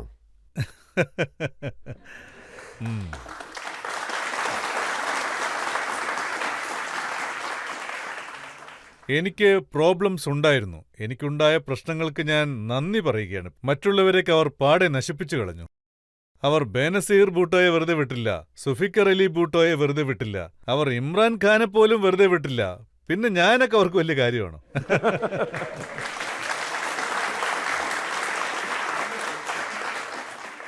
എന്താണ് കാരണം? എന്തുകൊണ്ടാണ് തീവ്രവാദികളെ വളർത്തുന്നത്? ഇത് നിങ്ങൾ അവരോട് ചോദിക്കേണ്ട ചോദ്യമാണ്. അവർ പറയുന്ന ഒരു പ്രധാന കാര്യം, തീവ്രവാദം കാരണം അവർ ഒരുപാട് പ്രശ്നങ്ങൾ നേരിടുന്നുണ്ട്. അതായത് അവർ വിക്റ്റിമായി മാറിക്കളയും. അതായത് നിങ്ങൾ തന്നെ ഫ്രാങ്കൻസ്റ്റൈൻ വളർത്തും, എന്നിട്ട് ഞങ്ങൾക്കും അതിനും തമ്മിൽ യാതൊരു ബന്ധവുമില്ല, ഞങ്ങൾ വിക്റ്റിമാണ്. പിന്നെ ഒസാമ ബിൻ ലാദന് ഞങ്ങളൊരു വീട് കൊടുത്തിരുന്നു. അത് ശരിയാണ്, സത്യമാണ്. ഞങ്ങൾ ദിവസവും നോക്കുകയാണെങ്കിൽ ഹഫീസ് സയ്യിദ്, ഇവരെ എല്ലാവരെയും ഗ്ലോബൽ ടെററിസ്റ്റായിട്ട് അംഗീകരിച്ചതാണ്. അമേരിക്കയും തീവ്രവാദികളായിട്ട് അംഗീകരിച്ചു. പക്ഷെ അവർ പാകിസ്ഥാനിൽ ഫ്രീ ആയിട്ട് ചുറ്റിക്കറങ്ങുന്നു, സംസാരിക്കുന്നു. അതെ അതെ. ഇതുകൊണ്ട് അവിടുത്തെ മിലിറ്ററിക്ക് എന്താണ് ലാഭം? അതായത് അവർ മുഖേന ഇവരുടെ മദ്രസകളിലൂടെ വീണ്ടും അവർ ജിഹാദികളെ വളർത്തുന്നു. അത് കഴിഞ്ഞ് അവർ ഇതുപോലുള്ള ക്രൂരമായ ചില സംഭവങ്ങൾ ചെയ്യുന്നു. അത് നമ്മൾ കണ്ടിട്ടുണ്ട്. ഇപ്പോൾ അതിതാ ബഹൽഗാമിലും സംഭവിച്ചിരിക്കുന്നു. അതിനുശേഷം മുംബൈ ആക്രമണത്തിലും നമ്മൾ കണ്ടു. പാർലമെന്റ് ആക്രമണം ഉണ്ടായി. ഇതൊക്കെ എങ്ങനെയാണ് സംഭവിക്കുന്നത്? ഇതുപോലെയുള്ള ആളുകളെ കൊണ്ടാണ് ഇത് ചെയ്യിക്കുന്നത്. അവരെ പരിശീലിപ്പിച്ചു. അവരെ മുന്നിൽ നിർത്തിക്കൊണ്ട് ഇവരിങ്ങനെയൊക്കെ ചെയ്യുന്ന കാര്യം ഞാൻ അംഗീകരിക്കുകയാണ്. കാശ്മീർ എന്നുള്ള പേരിൽ വീട് ലഭിക്കുന്നു, പണം ലഭിക്കുന്നു, വലിയ വലിയ സ്ഥാപനങ്ങൾ നിർമ്മിക്കുന്നു. പക്ഷെ ആരെയൊക്കെയാണോ ഇവർ അയക്കുന്നത് അവർക്കും എന്തെങ്കിലുമൊക്കെ നൽകില്ലേ? ഞാൻ നിങ്ങൾക്കൊരു പേഴ്സണൽ എക്സ്പീരിയൻസിനെ കുറിച്ച് പറയാം. ഞങ്ങളുടെ വീട്ടിൽ ഒരു പ്രായമായ ഒരു സ്റ്റാഫ് ഉണ്ടായിരുന്നു. അതായത് ഹി വാസ് എ ഷെഫ്. അദ്ദേഹം ഞങ്ങളോടൊപ്പം ഒരുപാട് കാലമുണ്ടായിരുന്നു. അദ്ദേഹം എപ്പോഴും ഞങ്ങളോടൊപ്പം അദ്ദേഹം വരും. ഞങ്ങൾ എവിടെ പോയാലും വരും. അച്ഛൻ എവിടെ പോവുകയാണെങ്കിലും അദ്ദേഹവും ഉണ്ടാകും. ശരിക്കും പറഞ്ഞാൽ അദ്ദേഹം ഒരു കുടുംബത്തിലെ അംഗത്തെ പോലെയാണ്. ഞങ്ങളെല്ലാവരും അദ്ദേഹത്തെ സ്നേഹത്തോടെ ലാല എന്നാണ് വിളിക്കുക. ഞങ്ങൾക്കെല്ലാവർക്കും അദ്ദേഹത്തോട് ഞങ്ങളുടെ കുടുംബാംഗമെന്ന ബഹുമാനമുണ്ടായിരുന്നു. സ്നേഹവും ഇഷ്ടവും ഒക്കെ ഉണ്ടായിരുന്നു. അതുകൊണ്ട് ഞാൻ അദ്ദേഹത്തോട് ചിലപ്പോഴൊക്കെ പറയാറുണ്ട്, അദ്ദേഹത്തിന്റെ കയ്യിലൊരു മാജിക് ഉണ്ടെന്ന് പറയാം. അത്രയ്ക്ക് നന്നായി പാചകം ചെയ്യും. ചില സമയത്ത് ഞാൻ എന്തൊക്കെ ചെയ്തു എന്നൊക്കെ അദ്ദേഹത്തോട് പറയാറുണ്ട്. ലാല, ഞാനിപ്പോ നല്ല ടേസ്റ്റുള്ളൊരു ആപ്പിൾ പൈ കഴിച്ചു, ഞാൻ നിങ്ങളെ ഇപ്പോൾ കൊണ്ടുപോവാം ആ റെസ്റ്റോറൻറ്റിലേക്കെന്ന് പറയും. അത് വന്ന് കഴിച്ചിട്ട് അതിലെന്തൊക്കെയാണ് ഉള്ളതെന്ന് പറയണം. എന്നിട്ട് വീട്ടിൽ വന്ന് എനിക്കും അതുപോലെ ഉണ്ടാക്കി തരണം. ചിലപ്പോഴൊക്കെ ഞാൻ അങ്ങനെ കൂട്ടിക്കൊണ്ടു പോകും. അദ്ദേഹം വളരെ നല്ല മനുഷ്യനാണ്. അദ്ദേഹം കഴിച്ചുകൊണ്ടിരിക്കുമ്പോൾ പറയും, ഇതെന്താ ഇത്, ഇതൊരു കാര്യമേ ഇല്ല, ഇതിൽ उन्हें सेब पाए लेकिन बड़ी कंजूसी नाल पाए और ਉਹਦੇ ਉੱਤੇ ਉਹਨਾਂ ਨੇ ਦਬਾ ਕੇ ਉਹਨਾਂ ਨੇ ਦਾਲਚੀਨੀ ਪਾਈ ਹੈ। ਹਾਂ, ਉਹਨਾਂ ਦੀ ਜਿਹੜੀ ਐਸਟ੍ਰੀਮ ਹੈ ਉਹ ਬੜੀ ਟਾਈਟ ਹੈ। അദ്ദേഹം വീട്ടിൽ വന്നതിന് ശേഷം അതുപോലെ ഞങ്ങൾക്ക് ഉണ്ടാക്കി തരും. പക്ഷേ അത് അവിടത്തേക്കാൾ വളരെ നന്നായിരിക്കും, ടേസ്റ്റ് ആയിരിക്കും. ഒരു ദിവസം ഞങ്ങൾ, അതായത് മോർണിംഗ് ടൈമിൽ ഞങ്ങൾ, അതായത് അന്ന് സ്വീഡനിലായിരുന്നു. അന്ന് രാവിലെ എന്തോ അലറി വിളിക്കുന്ന ശബ്ദം കേട്ടു. ഞാൻ ഓടിച്ചെന്ന് നോക്കി. കിച്ചണിൽ നിന്നായിരുന്നു ആ ശബ്ദം വന്നത്. ഞാൻ അവിടെ ചെന്ന് നോക്കുമ്പോൾ ലാല അവിടെ കിടക്കുകയായിരുന്നു. അദ്ദേഹം നിലവിളിക്കുന്നുണ്ട്, പക്ഷെ പറയാൻ കഴിയുന്നില്ല. ഞാൻ അദ്ദേഹത്തോട് എന്തു പറ്റി ലാല, എന്താ പറ്റിയെന്ന് ചോദിച്ചുകൊണ്ടിരുന്നു. അദ്ദേഹത്തിന് ആ സമയത്ത് ഒന്നും പറയാൻ കഴിഞ്ഞില്ല. അദ്ദേഹത്തിന്റെ കയ്യിലൊരു പേപ്പർ ഉണ്ടായിരുന്നു, അത് ഞാൻ വാങ്ങി നോക്കി. അതൊരു ലെറ്ററായിരുന്നു. ആ ലെറ്ററിൽ എന്താ എഴുതിയിരുന്നെന്ന് വെച്ചാ, അതായത് സ്നേഹമുള്ള അബു, ഒരുപക്ഷെ നിങ്ങളുടെ കയ്യിൽ ഈ ലെറ്റർ കിട്ടുകയാണെങ്കിൽ ഞാൻ എൻ്റെ ലക്ഷ്യത്തിലെത്തിയെന്നാണ് അർത്ഥം. അങ്ങനെ എഴുതിയിരുന്നു. നിങ്ങൾ ഈ കാര്യം അറിയാനിടയായാൽ വളരെ സന്തോഷിക്കും. ഞാൻ എന്നെ ജിഹാദിനു വേണ്ടി പൂർണ്ണമായും സമർപ്പിച്ചു കഴിഞ്ഞു. അതിന് ഞാൻ പൊയ്ക്കൊണ്ട് ഇരിക്കുകയാണ്, എൻ്റെ ത്യാഗം നിറവേറ്റാൻ വേണ്ടി. പിന്നെ ഈ കത്ത് നിങ്ങൾ വായിക്കുകയാണെങ്കിൽ ഞാൻ ത്യാഗിയായെന്നർത്ഥം. ഇനിയൊരു പക്ഷേ എൻ്റെ ആഗ്രഹത്തെ നിങ്ങൾ അംഗീകരിക്കുകയാണെങ്കിൽ നിങ്ങളുടെ ദുഃഖത്തെ ഒരു വിധത്തിലും നിങ്ങൾ പുറത്ത് കാണിക്കാൻ പാടില്ല.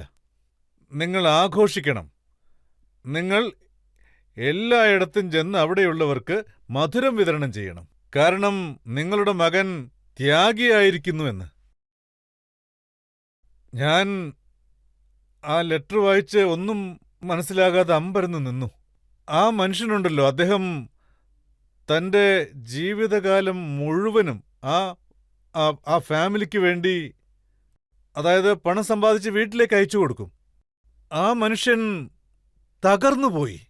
അദ്ദേഹം പിന്നീട് പറഞ്ഞു, എന്നെ എൻ്റെ നാട്ടിലേക്ക് പറഞ്ഞേക്കണം, എനിക്കെൻ്റെ നാട്ടിലേക്ക് പോകണം. അത് കഴിഞ്ഞ് എൻ്റെ അറിവിൽ ഒരു 6 മാസത്തിനുള്ളിൽ അദ്ദേഹം മരിച്ചുപോയി. കാരണം ഹി വാസ് ഹാർട്ട് ബ്രോക്കൺ. ഇപ്പോ പണത്തിന്റെ കാര്യം പറയണമെങ്കിൽ അദ്ദേഹത്തിന് അതുപോലൊന്നും കിട്ടിയിട്ടില്ലെന്ന് വേണം പറയാൻ. നയ പൈസ പോലും കിട്ടിയില്ല. അതായത് ഇതെനിക്ക് നേരിട്ടറിയാവുന്ന കാര്യമാണ്. അതുകൊണ്ടാണ് ഞാൻ പറയുന്നത്. എനിക്ക് ഒന്നും ചെയ്യാൻ കഴിയാത്തൊരു സിറ്റുവേഷനായിരുന്നു. അതായത് ആ പയ്യന് വെറും 19 വയസ്സേ പ്രായമുള്ളൂ. 19 വയസ്സിൽ അവൻ ഇങ്ങനെ ഒരു കാര്യം ചെയ്തു. അവർക്ക് ഒരു കാര്യം മനസ്സിലാവുന്നില്ല. അവരൊരു ചെറിയ പയ്യനെയാണ് അതിലേക്ക് സെലക്ട് ചെയ്തത്. ആ വ്യക്തി ഉടനെ ഷഹീദാവുകയില്ല. അവന്റെ കുടുംബം മുഴുവൻ ഒന്നുമില്ലാതെ തരിപ്പണമായി മാറും. അതായത് അവർ അവരുടെ പോക്കറ്റ് നിറയ്ക്കാൻ വേണ്ടി, അവരുടെ സ്വാർത്ഥതയ്ക്ക് വേണ്ടി ഇതുപോലെയുള്ള ചെറുപ്പക്കാരുടെ ജീവിതം നശിപ്പിച്ച് ഇവരെ ബ്രെയിൻ വാഷ് ചെയ്യുകയാണ്. അവർക്ക് ഇവരെക്കുറിച്ച് യാതൊരു ചിന്തയും ഉണ്ടാകില്ല. ഇവരുടെ സ്ഥിതി എന്താകും, ഇവരുടെ കുടുംബത്തിന് എന്തുമാത്രം നഷ്ടമുണ്ടാകും. അതുകൊണ്ട് ഇസ്ലാമിന്റെ പേര് പറഞ്ഞുകൊണ്ടാണ് ഇതെല്ലാം ചെയ്യുന്നത്. അതെ, ഇതുപോലെയൊക്കെ ചെയ്ത് ഇസ്ലാമിന്റെ പേര് പറഞ്ഞ് പഹൽഗാമിൽ ജനങ്ങളുടെ മതം ചോദിച്ചുകൊണ്ടാണ് അവരെ വെടിവെച്ചത്. അതെ, സത്യമാണ്. അതായത് ഇതുപോലെയുള്ള കാര്യങ്ങൾ ചെയ്യുന്ന നിങ്ങൾ എന്നെ രാജ്യദ്രോഹി എന്ന് വിളിച്ചാൽ നിങ്ങൾ നിങ്ങളുടെ രാജ്യത്തിനു മാത്രമല്ല ദ്രോഹി, ഈ ലോകത്തിന് തന്നെ ദ്രോഹിയാണ്.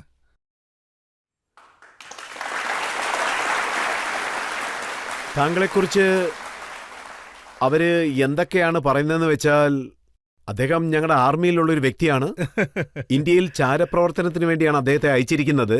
താങ്കളുടെ ഒരു ഫോട്ടോ ഉണ്ട് മേജർ യൂണിഫോമിൽ. ആ ഫോട്ടോ ഇപ്പം ഞാൻ കാണിക്കാം.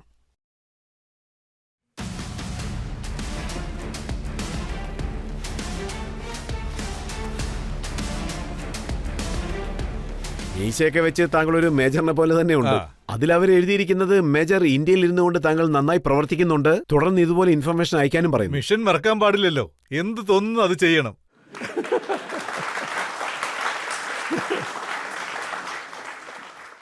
എന്റെ അറിവിൽ കുറെ നാളായി.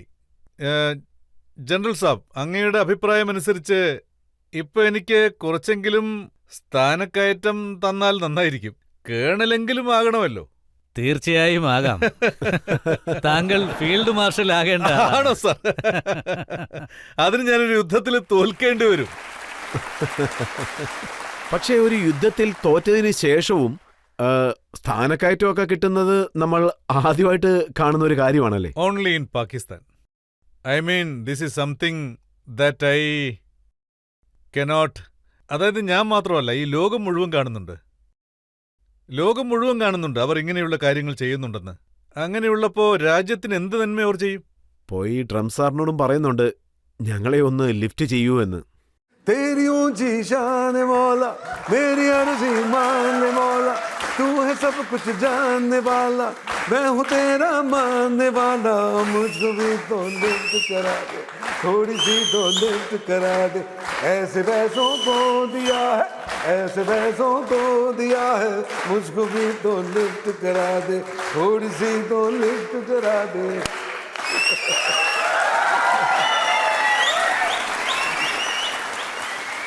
കണ്ടില്ലേ, താങ്കൾ ഒരേ മിനിറ്റിൽ തന്നെ മൊത്തം ആംബിയൻസും മാറ്റിയിരിക്കുകയാണ്. ഇപ്പൊ ഓഡിയൻസിൽ ആർക്കെങ്കിലും ചോദ്യം ചോദിക്കണോ? എന്റെ ചോദ്യം എന്താണെന്ന് വെച്ചാൽ താങ്കൾക്ക് പത്മശ്രീ അവാർഡ് ലഭിക്കുമ്പോൾ താങ്കൾ പല കാര്യങ്ങളും ഫേസ് ചെയ്തിട്ടുണ്ട്. നിറയെ പേര് താങ്കളെ ട്രോൾ ചെയ്തിട്ടുണ്ട്. പലരും നന്നായിട്ട് വഴക്കു പറഞ്ഞു. അതായത് ഒരു പാകിസ്ഥാൻ സേനയിലുള്ള ഒരാൾക്ക് എങ്ങനെ ഈ പത്മശ്രീ അവാർഡൊക്കെ കൊടുക്കുന്നെന്ന്. താങ്കളെ അത് വിഷമിപ്പിച്ചോ? कुछ तो लोग कहेंगे, लोगों का काम है कहना, छोड़ो इन.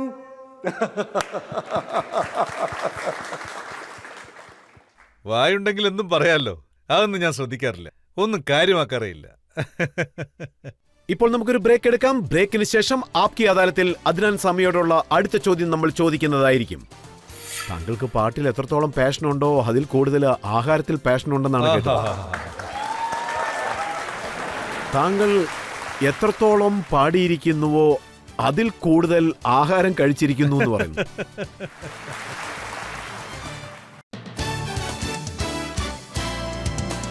Welcome back.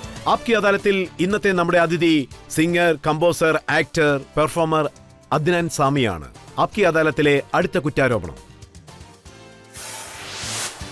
ആപ്കി അദാലത്തിൽ പ്രസിദ്ധ സിംഗറും കമ്പോസറുമായ അദ്നാൻ സാമിയുടെ മേലുള്ള കുറ്റാരോപണം ഇദ്ദേഹം 1-ാം നമ്പർ മടിയനാണ് എന്നുള്ളതാണ്. ഈ കുറ്റാരോപണം ഞാൻ പ്രത്യക്ഷമായി അംഗീകരിക്കുകയാണ്, സമ്മതിക്കുന്നു.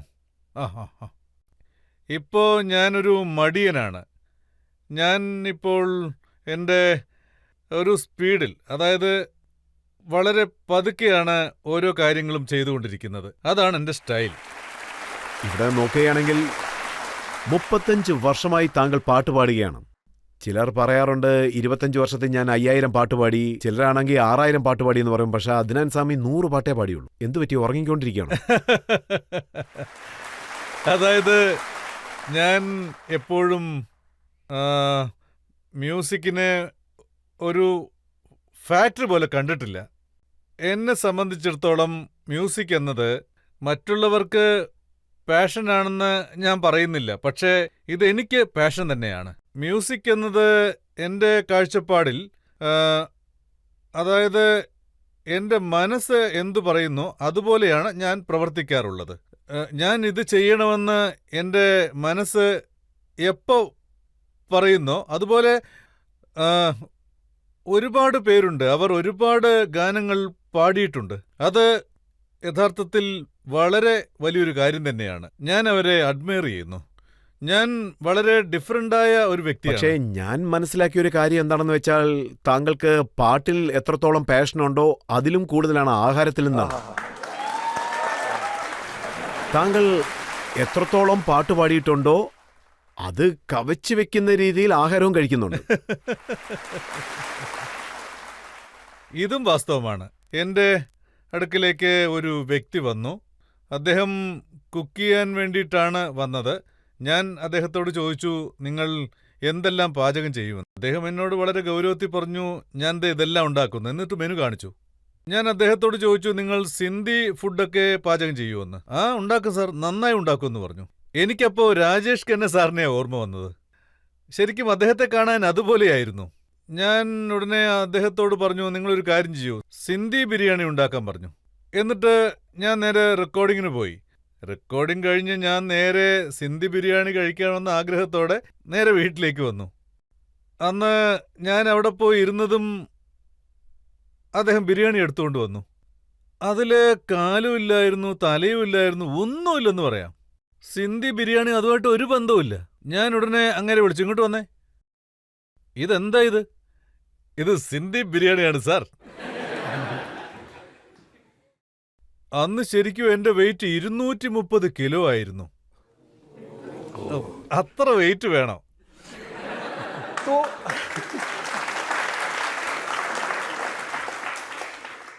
ഞാൻ അദ്ദേഹത്തോട് ചോദിച്ചു, ഇതാണോ സിന്ധി ബിരിയാണി? ആ അതെ സാർ.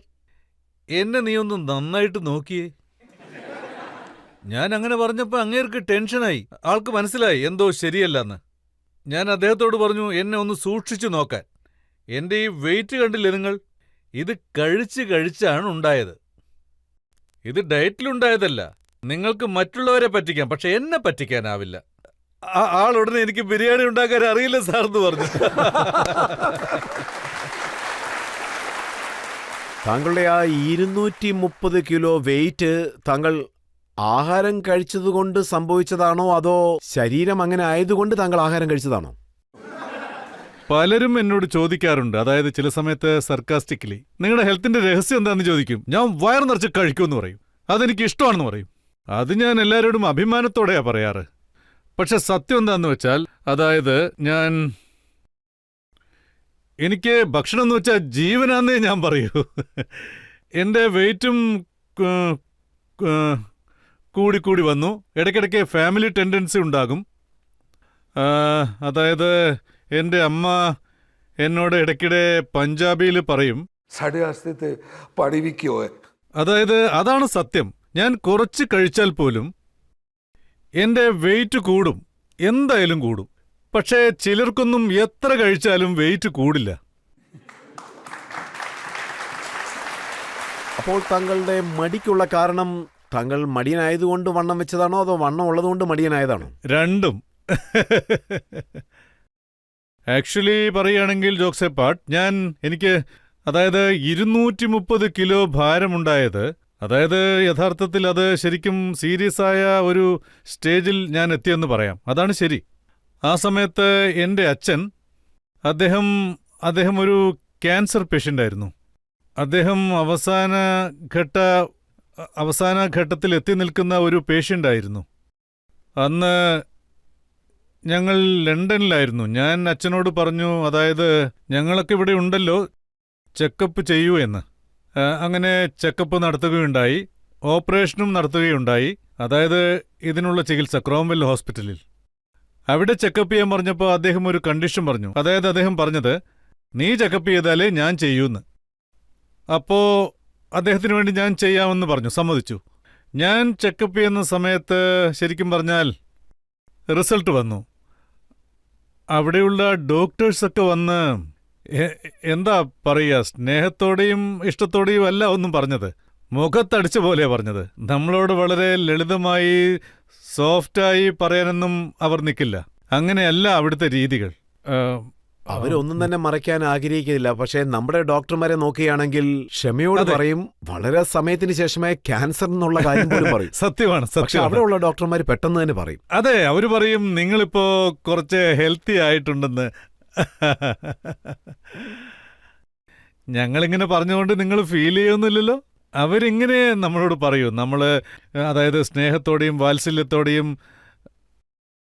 അതായത് അവരെന്നോട് പറഞ്ഞത്, സമി, your results are borderline. If you continue with this lifestyle, I would not be surprised that your parents നിങ്ങൾ ഏതെങ്കിലും ഒരു ഹോട്ടൽ റൂമിൽ 6 മാസത്തിനകം മരിച്ചു കിടക്കുന്നത് കാണുമെന്ന്.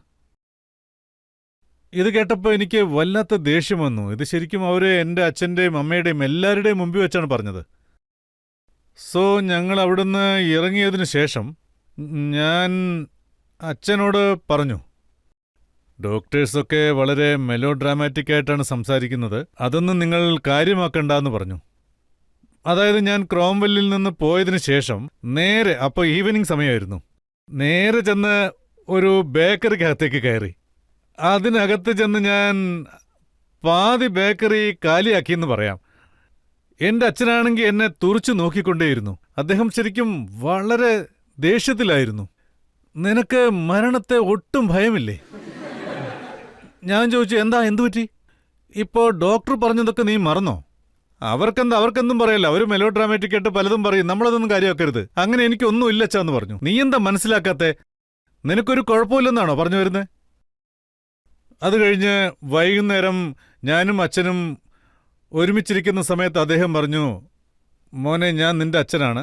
എന്റെ കടമ എന്താന്ന് വെച്ചാ, നിന്റെ ജീവിതത്തിൽ എന്തു സംഭവിച്ചാലും ഞാൻ നിന്റെ ഒപ്പം ഉണ്ടാകും. ഞാൻ എപ്പോഴും എല്ലാ കാര്യത്തിലും നിന്റെ ഒപ്പം ഉണ്ടാകും. ഈ കാര്യത്തിൽ ഞാൻ നിന്നെ ഫേവർ ചെയ്യാനൊന്നും വരില്ല. കാരണം ഞാൻ നിന്റെ അച്ഛനാണ്. ഇതെന്റെ കടമയാണ്. നിന്റെ ലൈഫാണ് എനിക്ക് വലുത്. ഒരു കാര്യം ഞാൻ ആവശ്യപ്പെടുകയാണ്. ഒരേ ഒരു കാര്യം മാത്രം. നീ അത് സമ്മതിക്കോ?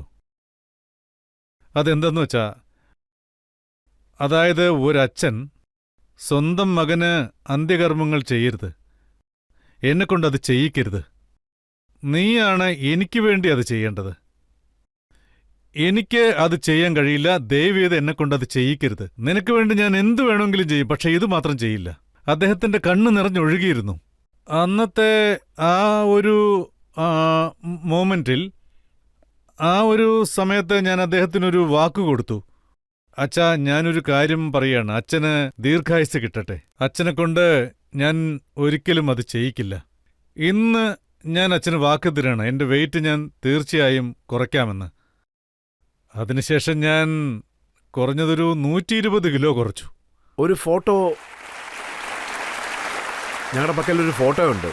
ഇതിനു മുൻപ് താങ്കൾ എങ്ങനെയായിരുന്നു എന്ന് കാണാനുള്ള ഒരു റീകോൾ ആയിരിക്കും അത്.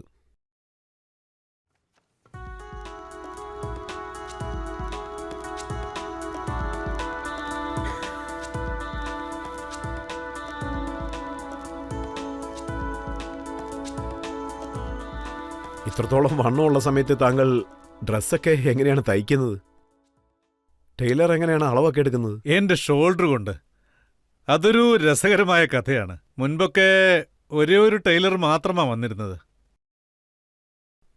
അദ്ദേഹം എന്റെ അളവെടുക്കുന്ന സമയത്ത്, അതായത് അദ്ദേഹം അതിങ്ങനെ ടേപ്പ് ഇങ്ങനെ വെക്കുന്ന സമയത്ത് അത് മതിയാകാതെ വരും.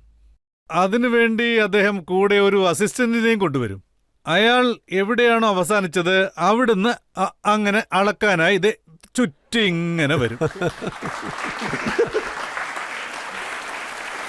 അത്രയ്ക്ക് ബുദ്ധിമുട്ടിയാണ് എന്റെ ഡ്രസ്സിനൊക്കെ അളവെടുത്തിരുന്നത്.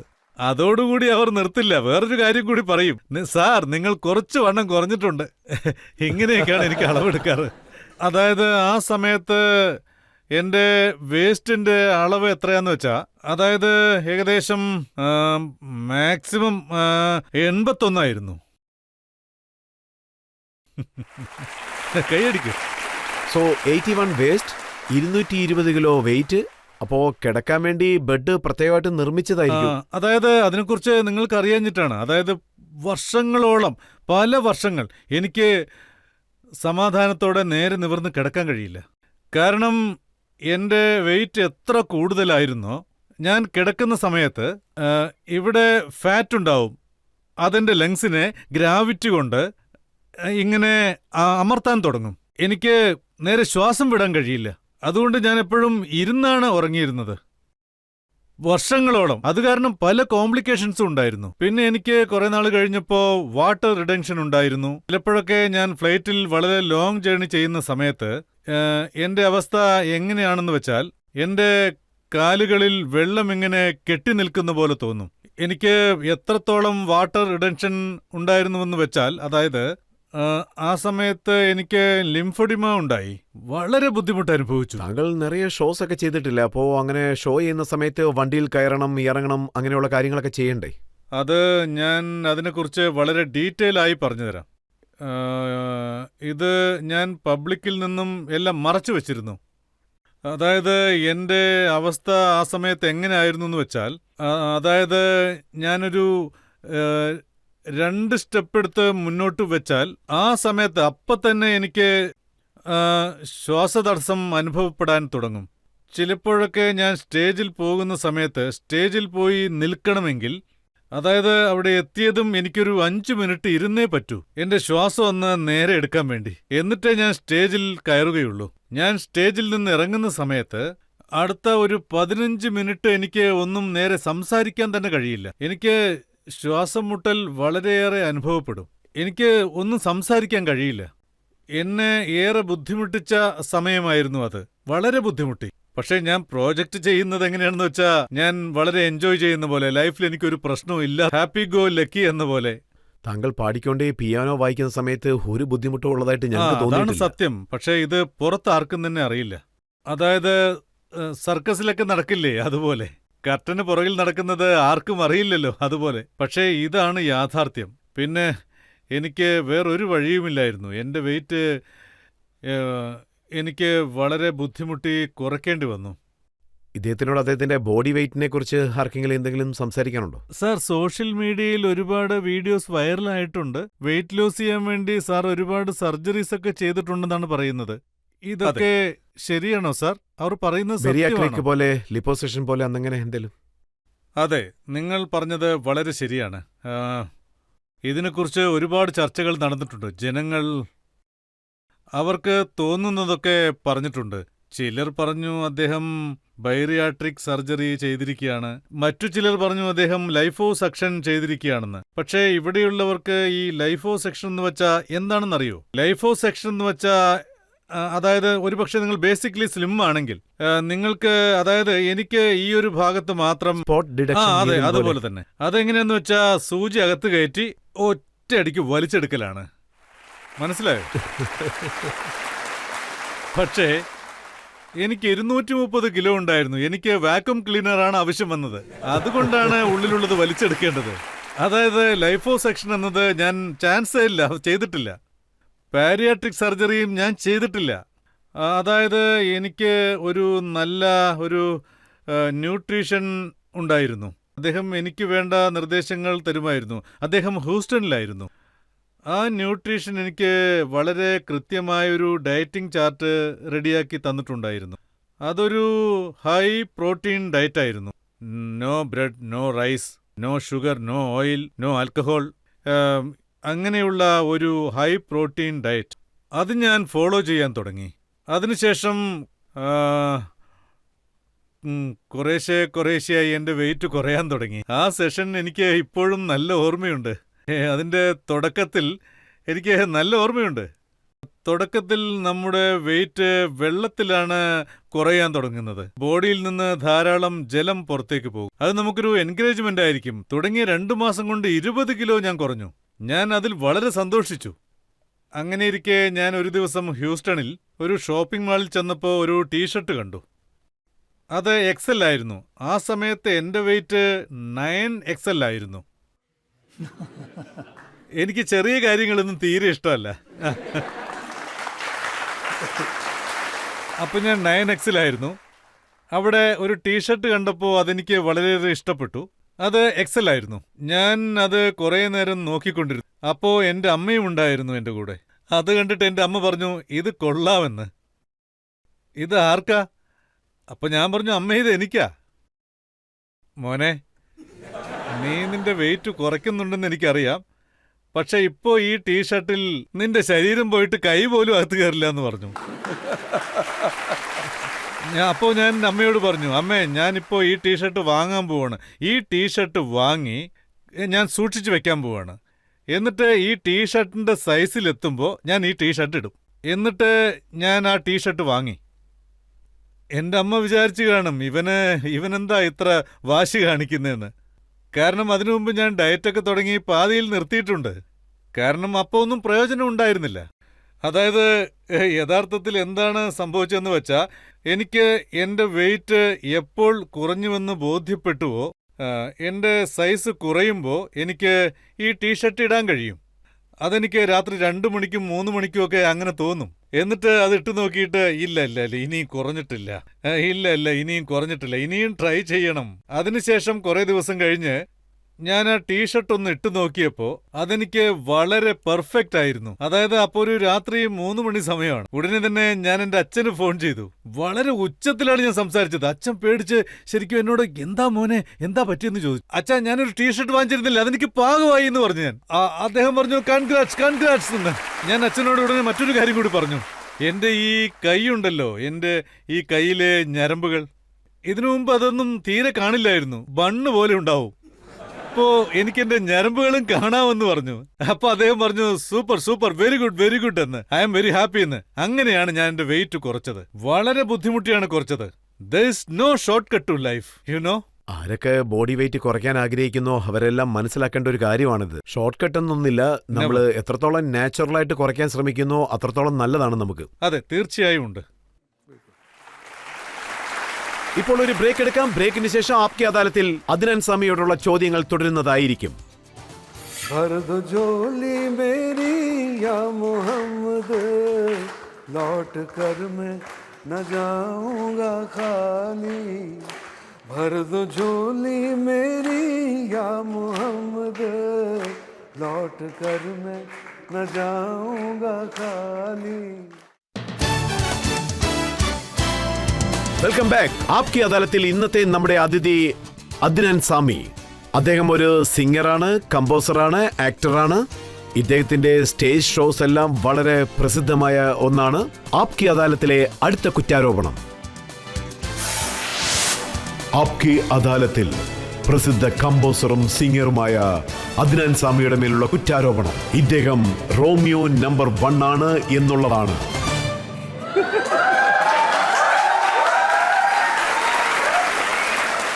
സൽമാൻ ഖാൻ എന്താണ് പറയുന്നതെന്ന് വെച്ചാൽ, ഞാൻ എൻ്റെ ശരീരം മെയിൻറ്റെയിൻ ചെയ്ത് ഒരു വഴിയായെന്ന്, ഫിറ്റ്നസ് ചെയ്തത് മതിയായെന്ന്. പക്ഷേ ഇദ്ദേഹം ഇങ്ങനെ ഉള്ളപ്പോൾ പോലും ഇദ്ദേഹം റൊമാൻസ് ചെയ്യുന്നു. ഇദ്ദേഹത്തിനോടൊപ്പം ഒരു 5-6 ഹീറോയിൻസ് കാണുന്നു. ഇത് യഥാർത്ഥത്തിൽ മ്യൂസിക്കിന്റെ ഒരു മാജിക് ആണ്.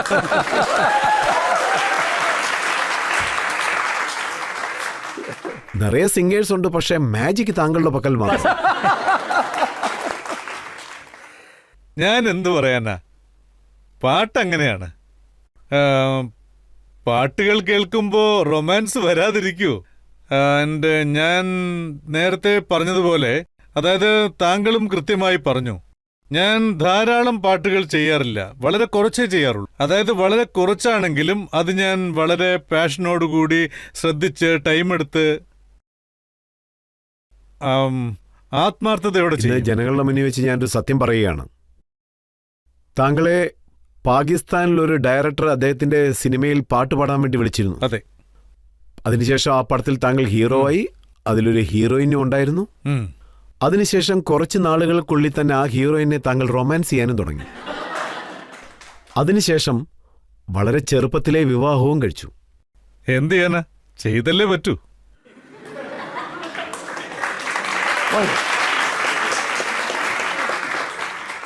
ജീവിതം ഒന്നേ ഉള്ളൂ, അത് നന്നായി ജീവിക്കണം. നാളെ എന്താന്ന് പറയാൻ പറ്റില്ലല്ലോ. അതായത് കണ്ണുകൾ കൊണ്ട് തന്നെ? അല്ല, കണ്ണുകൾ കൊണ്ടല്ല, ആംഗ്യത്തിലൂടെയാണ്. ഇപ്പൊ സൽമാനെ പ്രകോപിപ്പിച്ചിരിക്കുകയാണ്. എനിക്ക് 3 വിവാഹമായി, പെട്ടെന്ന് വിവാഹം കഴിക്കും. അത് ഞാൻ പറഞ്ഞു. അതായത് ഞാൻ വളരെയേറെ പരിശ്രമിച്ചിരുന്നു. പക്ഷേ അദ്ദേഹം വളരെ കൂളായിട്ട് എന്നോട് പറഞ്ഞു, നീ 3 കല്യാണം കഴിച്ച് എന്ത് നേടി, പിന്നെ ഞാനെന്തിനാ ഒരു കല്യാണം കഴിക്കുന്നതെന്ന്.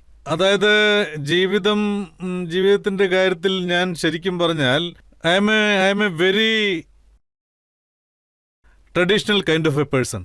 ഞാൻ വിദേശ രാജ്യങ്ങളിൽ ജീവിച്ചവനാണെങ്കിലും എൻ്റെ വിദ്യാഭ്യാസം വിദേശത്തായിരുന്നുവെങ്കിലും ഞാൻ മോഡേണായ പേഴ്സൺ ആണെങ്കിലും ഒരുപാട് കാര്യങ്ങളിൽ ട്രഡീഷനാണ് ഞാൻ ഫോളോ ചെയ്യുന്നത്. എന്നെ സംബന്ധിച്ചിടത്തോളം ഒരു വ്യക്തി അവരുടെ സംസ്കാരത്തെ ട്രഡീഷണലിനെ ഫോളോ ചെയ്യുന്നത് അത് വളരെ നല്ല കാര്യമാണ്. അത് പിന്തുടരണം. അതൊരു ബേസിക്സ് ഉണ്ടാക്കി അതിന്റെ പുറത്ത് നിങ്ങൾ മോഡേണിറ്റി കൊണ്ടുവരാം. അതാണ് നല്ലത്. നിങ്ങളുടെ അടിത്തറ എപ്പോഴും അതായിരിക്കണം. ഞാനിത് ആരെയും ജഡ്ജ് ചെയ്തുകൊണ്ട് പറയുന്നതല്ല, ഞാൻ ഇങ്ങനെയാണെന്നാണ് പറഞ്ഞു വന്നത്. അതായത് ഞാൻ ആരെ ആത്മാർത്ഥമായി സ്നേഹിച്ചോ അവരെ തന്നെ വിവാഹവും കഴിച്ചു. ഐ ഡിഡ്ന്റ് വാണ്ട് ടു ഞാൻ എപ്പോഴും ആ പ്രേമത്തിന് വളരെ സത്യസന്ധമായി ജനുവിനായ ഒരു ഫീൽ ഉണ്ടാക്കണമെന്ന് കരുതിയിട്ടുണ്ട്. അത് ഞാൻ വെറുതെ ഒരു നേരം പോക്കിനു വേണ്ടി ചെയ്ത കാര്യമല്ല. അതായത് ഞാൻ വളരെ ആത്മാർത്ഥമായിട്ടാണ് സ്നേഹിച്ചത്. യുനോ, വേറൊന്നുമില്ല അതില്. താങ്കൾ എന്ത് പാട്ടാണ് പാടുന്നത്? भीगी भीगी रातों में फिर तुम आओ ना, भीगी रातों में फिर तुम आओ ना, ऐसी बरसातों में आओ ना, आओ ना, हो ऐसी बरसातों में आओ ना. ഓഡിയൻസിൽ ആർക്കെങ്കിലും ചോദ്യം ചോദിക്കണമെങ്കിൽ ചോദിക്കാം.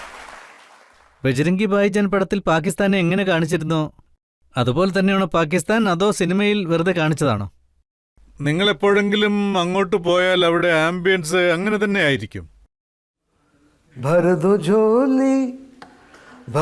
झोली मेरी या मोहम्मद, लौट कर मैं न जाऊंगा खाली. भर दो झोली मेरी या मोहम्मद, लौट कर मैं न जाऊंगा खाली. भर दो झोली आका जी, भर दो झोली नबी जी, भर दो झोली मेरी या मोहम्मद, लौट कर मैं न जाऊंगा खाली. ഇതിന് താങ്കൾ പാടുക മാത്രമല്ല അതില് ആക്ടിങ്ങും ചെയ്തിരിക്കുകയാണ് കവാലിയിൽ.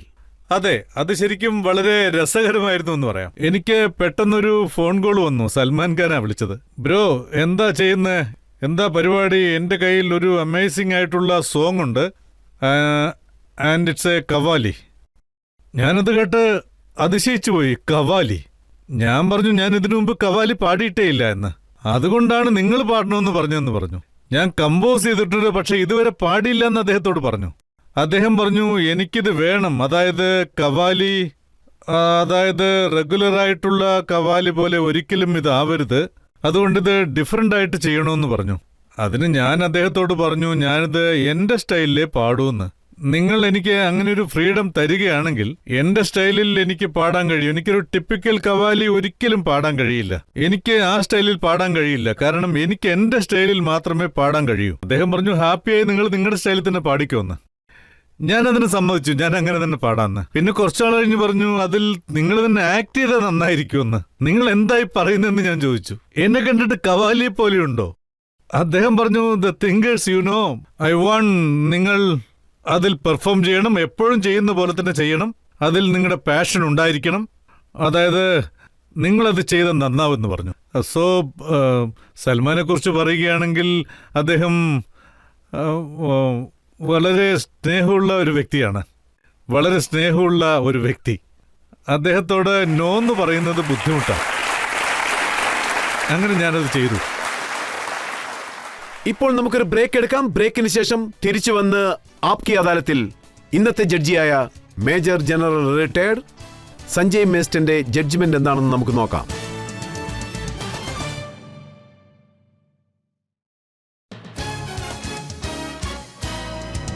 Welcome back. ഇന്ന് അദ്നാൻ സാമിയോടാണ് നമ്മൾ ചോദ്യങ്ങൾ ചോദിച്ചത്.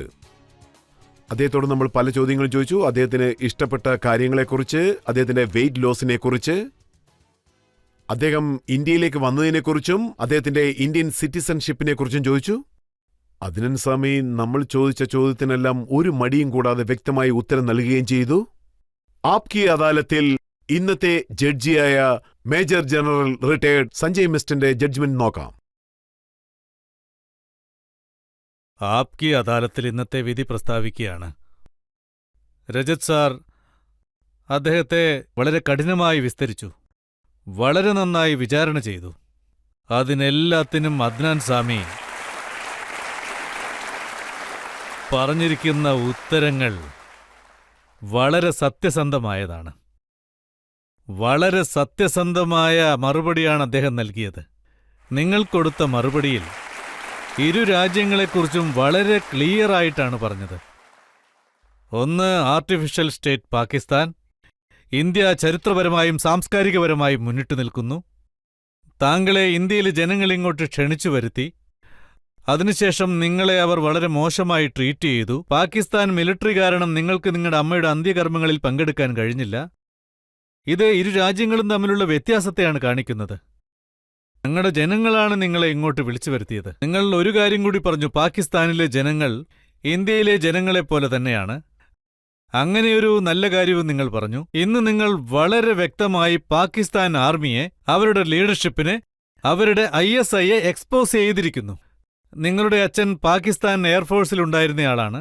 അതിനുശേഷം പല എംബസികളിൽ അദ്ദേഹം ജോലി ചെയ്തിട്ടുണ്ട്. അതായത് എല്ലാത്തിനും കൂടി നിങ്ങളൊരു മനോഹരമായൊരു ഉത്തരം പറഞ്ഞു. അതായത് നിങ്ങളോട് റോമിയോയെക്കുറിച്ച് ചോദിച്ചപ്പോൾ മ്യൂസിക് ഒരു മാജിക് ആണെന്ന് പറഞ്ഞു. അതുകൊണ്ട് ഈ കോടതിയുടെ വിധി എന്താണെന്ന് വെച്ചാൽ 6 മാസത്തിനുള്ളിൽ നിങ്ങൾ ഒരു മ്യൂസിക് കമ്പോസ് ചെയ്യണം. അത് നിങ്ങൾ പാടണം. ഈ ഉത്തരവ് നിങ്ങൾ ഫോളോ ചെയ്തേ പറ്റൂ. ഈ മ്യൂസിക് 2 ഭാഗങ്ങളിലേക്ക് ചെല്ലും. ഒന്ന് പാകിസ്ഥാനിലെ ജനങ്ങൾക്ക്, അവർ തങ്ങളുടെ കുഞ്ഞുങ്ങൾക്ക്, അതായത് നിങ്ങളുടെ വീട്ടിലുണ്ടായിരുന്ന പാചകക്കാരനെ എക്സാമ്പിളായി പറഞ്ഞു. അദ്ദേഹത്തിന്റെ മകനെ എങ്ങനെയാണ് ജിഹാദിനു വേണ്ടി മോട്ടിവേറ്റ് ചെയ്തതെന്ന് പറഞ്ഞു. അതുകൊണ്ട് പാകിസ്ഥാനിലെ ജനങ്ങൾക്ക് വേണ്ടി നിങ്ങളൊരു പാട്ട് കമ്പോസ് ചെയ്യണം. നിങ്ങൾ പാകിസ്ഥാനിലെ ജനങ്ങളെയും അവരുടെ കുട്ടികളെയും ഈ പാട്ടിലൂടെ രക്ഷിക്കണം. അതിനുവേണ്ടി നിങ്ങളൊരു പാട്ട് കമ്പോസ് ചെയ്യണം. അതുപോലെ തന്നെ ഇന്ത്യയിൽ നിങ്ങൾ ശ്രദ്ധിച്ചിട്ടുണ്ടാവും, ഇന്ത്യയ്ക്കും ഒരു പാട്ട്, അതായത് ഓഫ് സിന്ദൂറിൽ കന്യാകുമാരി മുതൽ കാശ്മീർ വരെ രാജ്യം മുഴുവൻ ഒരുമിച്ച് നിന്നു നമ്മുടെ ഐക്യത്തെ, ആ ഐക്യത്തെ അഭിനന്ദിക്കുന്ന രീതിയിൽ നിങ്ങൾ ഒരു പാട്ട് കമ്പോസ് ചെയ്ത് ഈ രാജ്യത്തിനു വേണ്ടി പാടണം. നിങ്ങളിവിടെ പാടിയ പാട്ടെല്ലാം കേട്ട് ജനങ്ങൾക്ക് ആവേശമുണ്ടായിരിക്കുന്നു. നിങ്ങളുടെ പാട്ട് ഈ രാജ്യത്തൊരു ചലനമുണ്ടാക്കണം. ആ ഐക്യമാണ് നമ്മുടെ രാജ്യത്തിന് ഇപ്പോൾ വേണ്ടത്. ട്രൈ ചെയ്യാം സർ.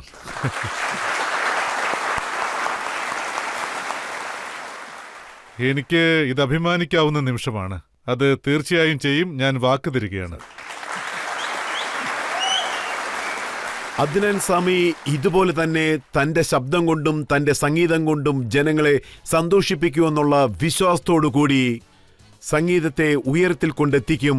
അദ്ദേഹവും വലിയ ഉയരങ്ങളിൽ ചെന്നെത്തും എന്ന വിശ്വാസത്തോടുകൂടി ഈ ഷോ അവസാനിക്കുകയാണ്. അടുത്ത പ്രാവശ്യം മറ്റൊരു അതിഥിയോടൊപ്പം വീണ്ടും വന്ന് നിങ്ങളെ കാണുന്നതായിരിക്കും. നന്ദി, നമസ്കാരം.